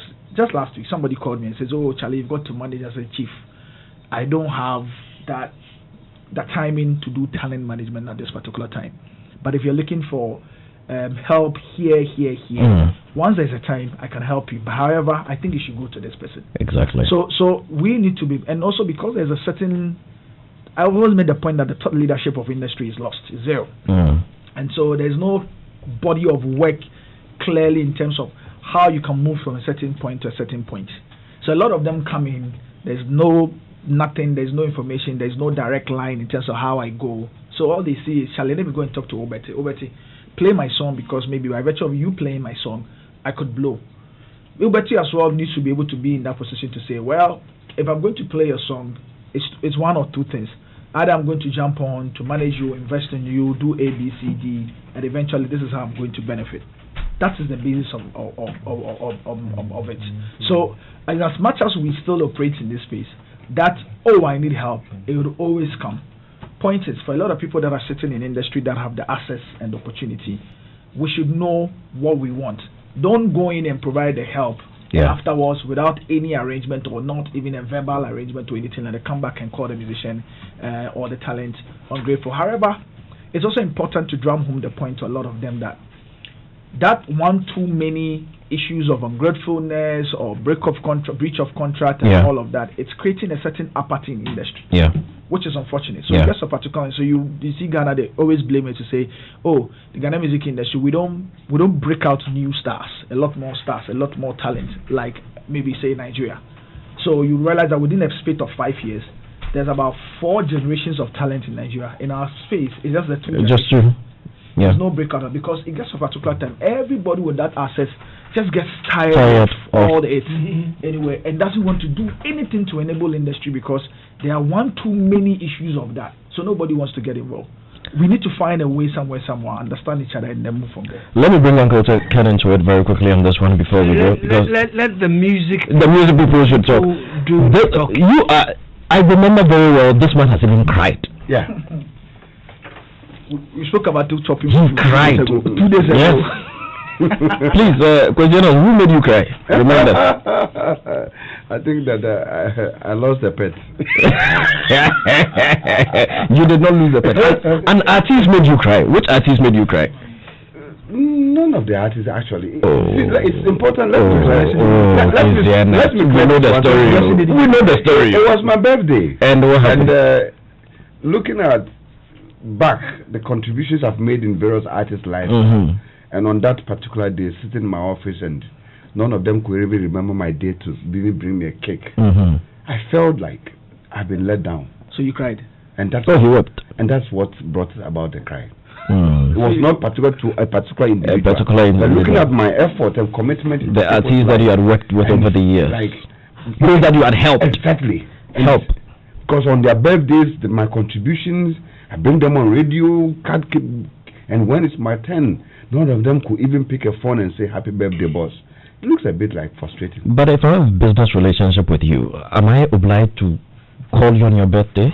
It's a business relationship. Why should you cry over that? But trust me, it's also important to be a human being when somebody is contributing to your life, because some of these small etiquettes also adds value and adds more importance to a person's life to even push you more. But Quincy, are you in a business transaction with the person to contribute to both your lives, or you're contributing to that person's life? You see, that is the genesis of this conversation. I think that's where the problem is. Okay, you see, that is where the... let me say, every creative person is very seductive. Every creative person who is looking for somebody to help will find one way or the other to seduce you verbally, emotionally, or one way or the other. So seeing that you, George, can contribute something into his or her life, we want to go beyond certain, parameters to get you to work on him. And the sad part, which eludes all of us, is that we tend to forget that that person, in as much as now he may be vulnerable, or looking at his stature, is looking for help, has got also another agenda, aftermath. It is the aftermath which has brought about this ungratefulness and gratefulness. Is it the aftermath or the beginning? Because I think the problem is at the beginning. No, because you see, hold on. Hold on. This is my war. Hold on. This is my war. Hold on. Again, just a sec. I came to you. You are a business owner. I came to you. I want a job. I didn't say, I need help. I want a job. I said, okay, what are your skills? Okay, I can script. I can produce, I can direct, I can edit, I can level and record sound, I can do all these. You know, these are things that I think you need. And beyond these, I also have marketing abilities. I can hit the market, blah, blah, blah. I give all my skills. And he said, oh, we can do this. And I said, yes, even if you give me an opportunity in a year or two, this is what I think I can bring to the table, blah, blah, blah. Then he said, okay, I'll pay you 1,000. I said, no. Looking at my skills and what I'm bringing to the table, I think if you give me 2,000, it will be better. Then he said, no, 1,500. Okay, let's start. 1,500, I'll take it for 6 months. After 6 months, you review my productivity and then you increase it. Isn't that better business? And again, how would that make you cry if I don't wish you happy birthday? Is it my business to wish you happy birthday? Put my birthday aspect, put my birthday session by the side, because of it was just something that I understand. See, the truth of the matter is that word help, yes, in our Ghanaian or traditional parlance, have got some emotional attachment. Isn't that the problem? Has got that emotional attachment, and several individuals have used that emotional part of it for their demise.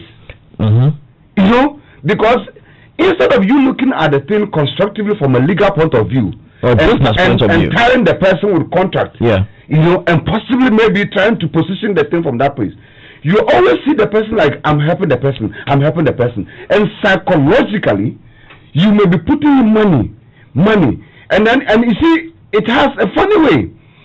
The niceness of the person, the talent, and trust me, there are some of the artists. If you see them, how we pick them when they need help. If you look at them, and when we pick them, I mean, sometimes, and if you look at them today and how they talk, you ask yourself, is that you? And he said, so I was telling a producer last, I said, one of these days, if you pick an artist, that they not get, let a media, a cameraman tell you, because you need to start shooting the video from the day when you pick the person. Because, I'm telling you, because, and the last time I shared this example on Even Radio, I said that, have you asked yourself that when artists are coming as young, if you tell them they'll go to interview on Joy at 4 a.m., by 3:30, the artist is sitting at the reception here. When the same artist become big, and you tell that person, Joy want to interview at 3 p.m., he'll tell you, can they do it on phone? You see, this is the true mindset that plays within creative arts people. So instead of being emotional, you then need to apply the business mathematics and the legal perspective of the work to get you where you want to go as a business or as an entrepreneur working in the music field. If you decide to play loose and act on emotions, you will fall down like how some of us, out of emotions, we lost a lot of billions. And if by God's grace we are alive here today because of maybe the graceness of God that was upon our life. Because we should be standing by the streets like this begging for alms. I'm telling you. So I'm saying it. Let every creative person or investor that is listening to me say that. I'm not saying creative people are evil people or bad. No. But I'm saying that do not look into the spectacle of a creative person and think that because this person is religious, because this person is over talented, let me go into his life wholeheartedly in the context of helping without not thinking about legal or business terms. You will bury yourself. We're out of time. We're out of time. Just 30 seconds each so we can take our last batch of commercials and then we go. Yes. If there's any other, yes. In fact, you have the final word. No, everybody else has spoken. So no, interesting conversation. Yeah. The fact of the matter remains that beginners will always come to seek for help. Yeah. So it's up to you to be able to decipher whether it's help or business. Whether it's help or somebody's just coming for the sake of it. Exactly. Help. Gentlemen, thank you very much. This one says, happy birthday, Peter Koju Azuri from Daddy, George Quaye Azuri. And don't forget, Joy Pride is celebrating authenticity and uniqueness of personalities in the creative arts fraternity. Join us Sunday, 14th of June 2020 at 4 p.m. sharp on the maiden edition with Wendy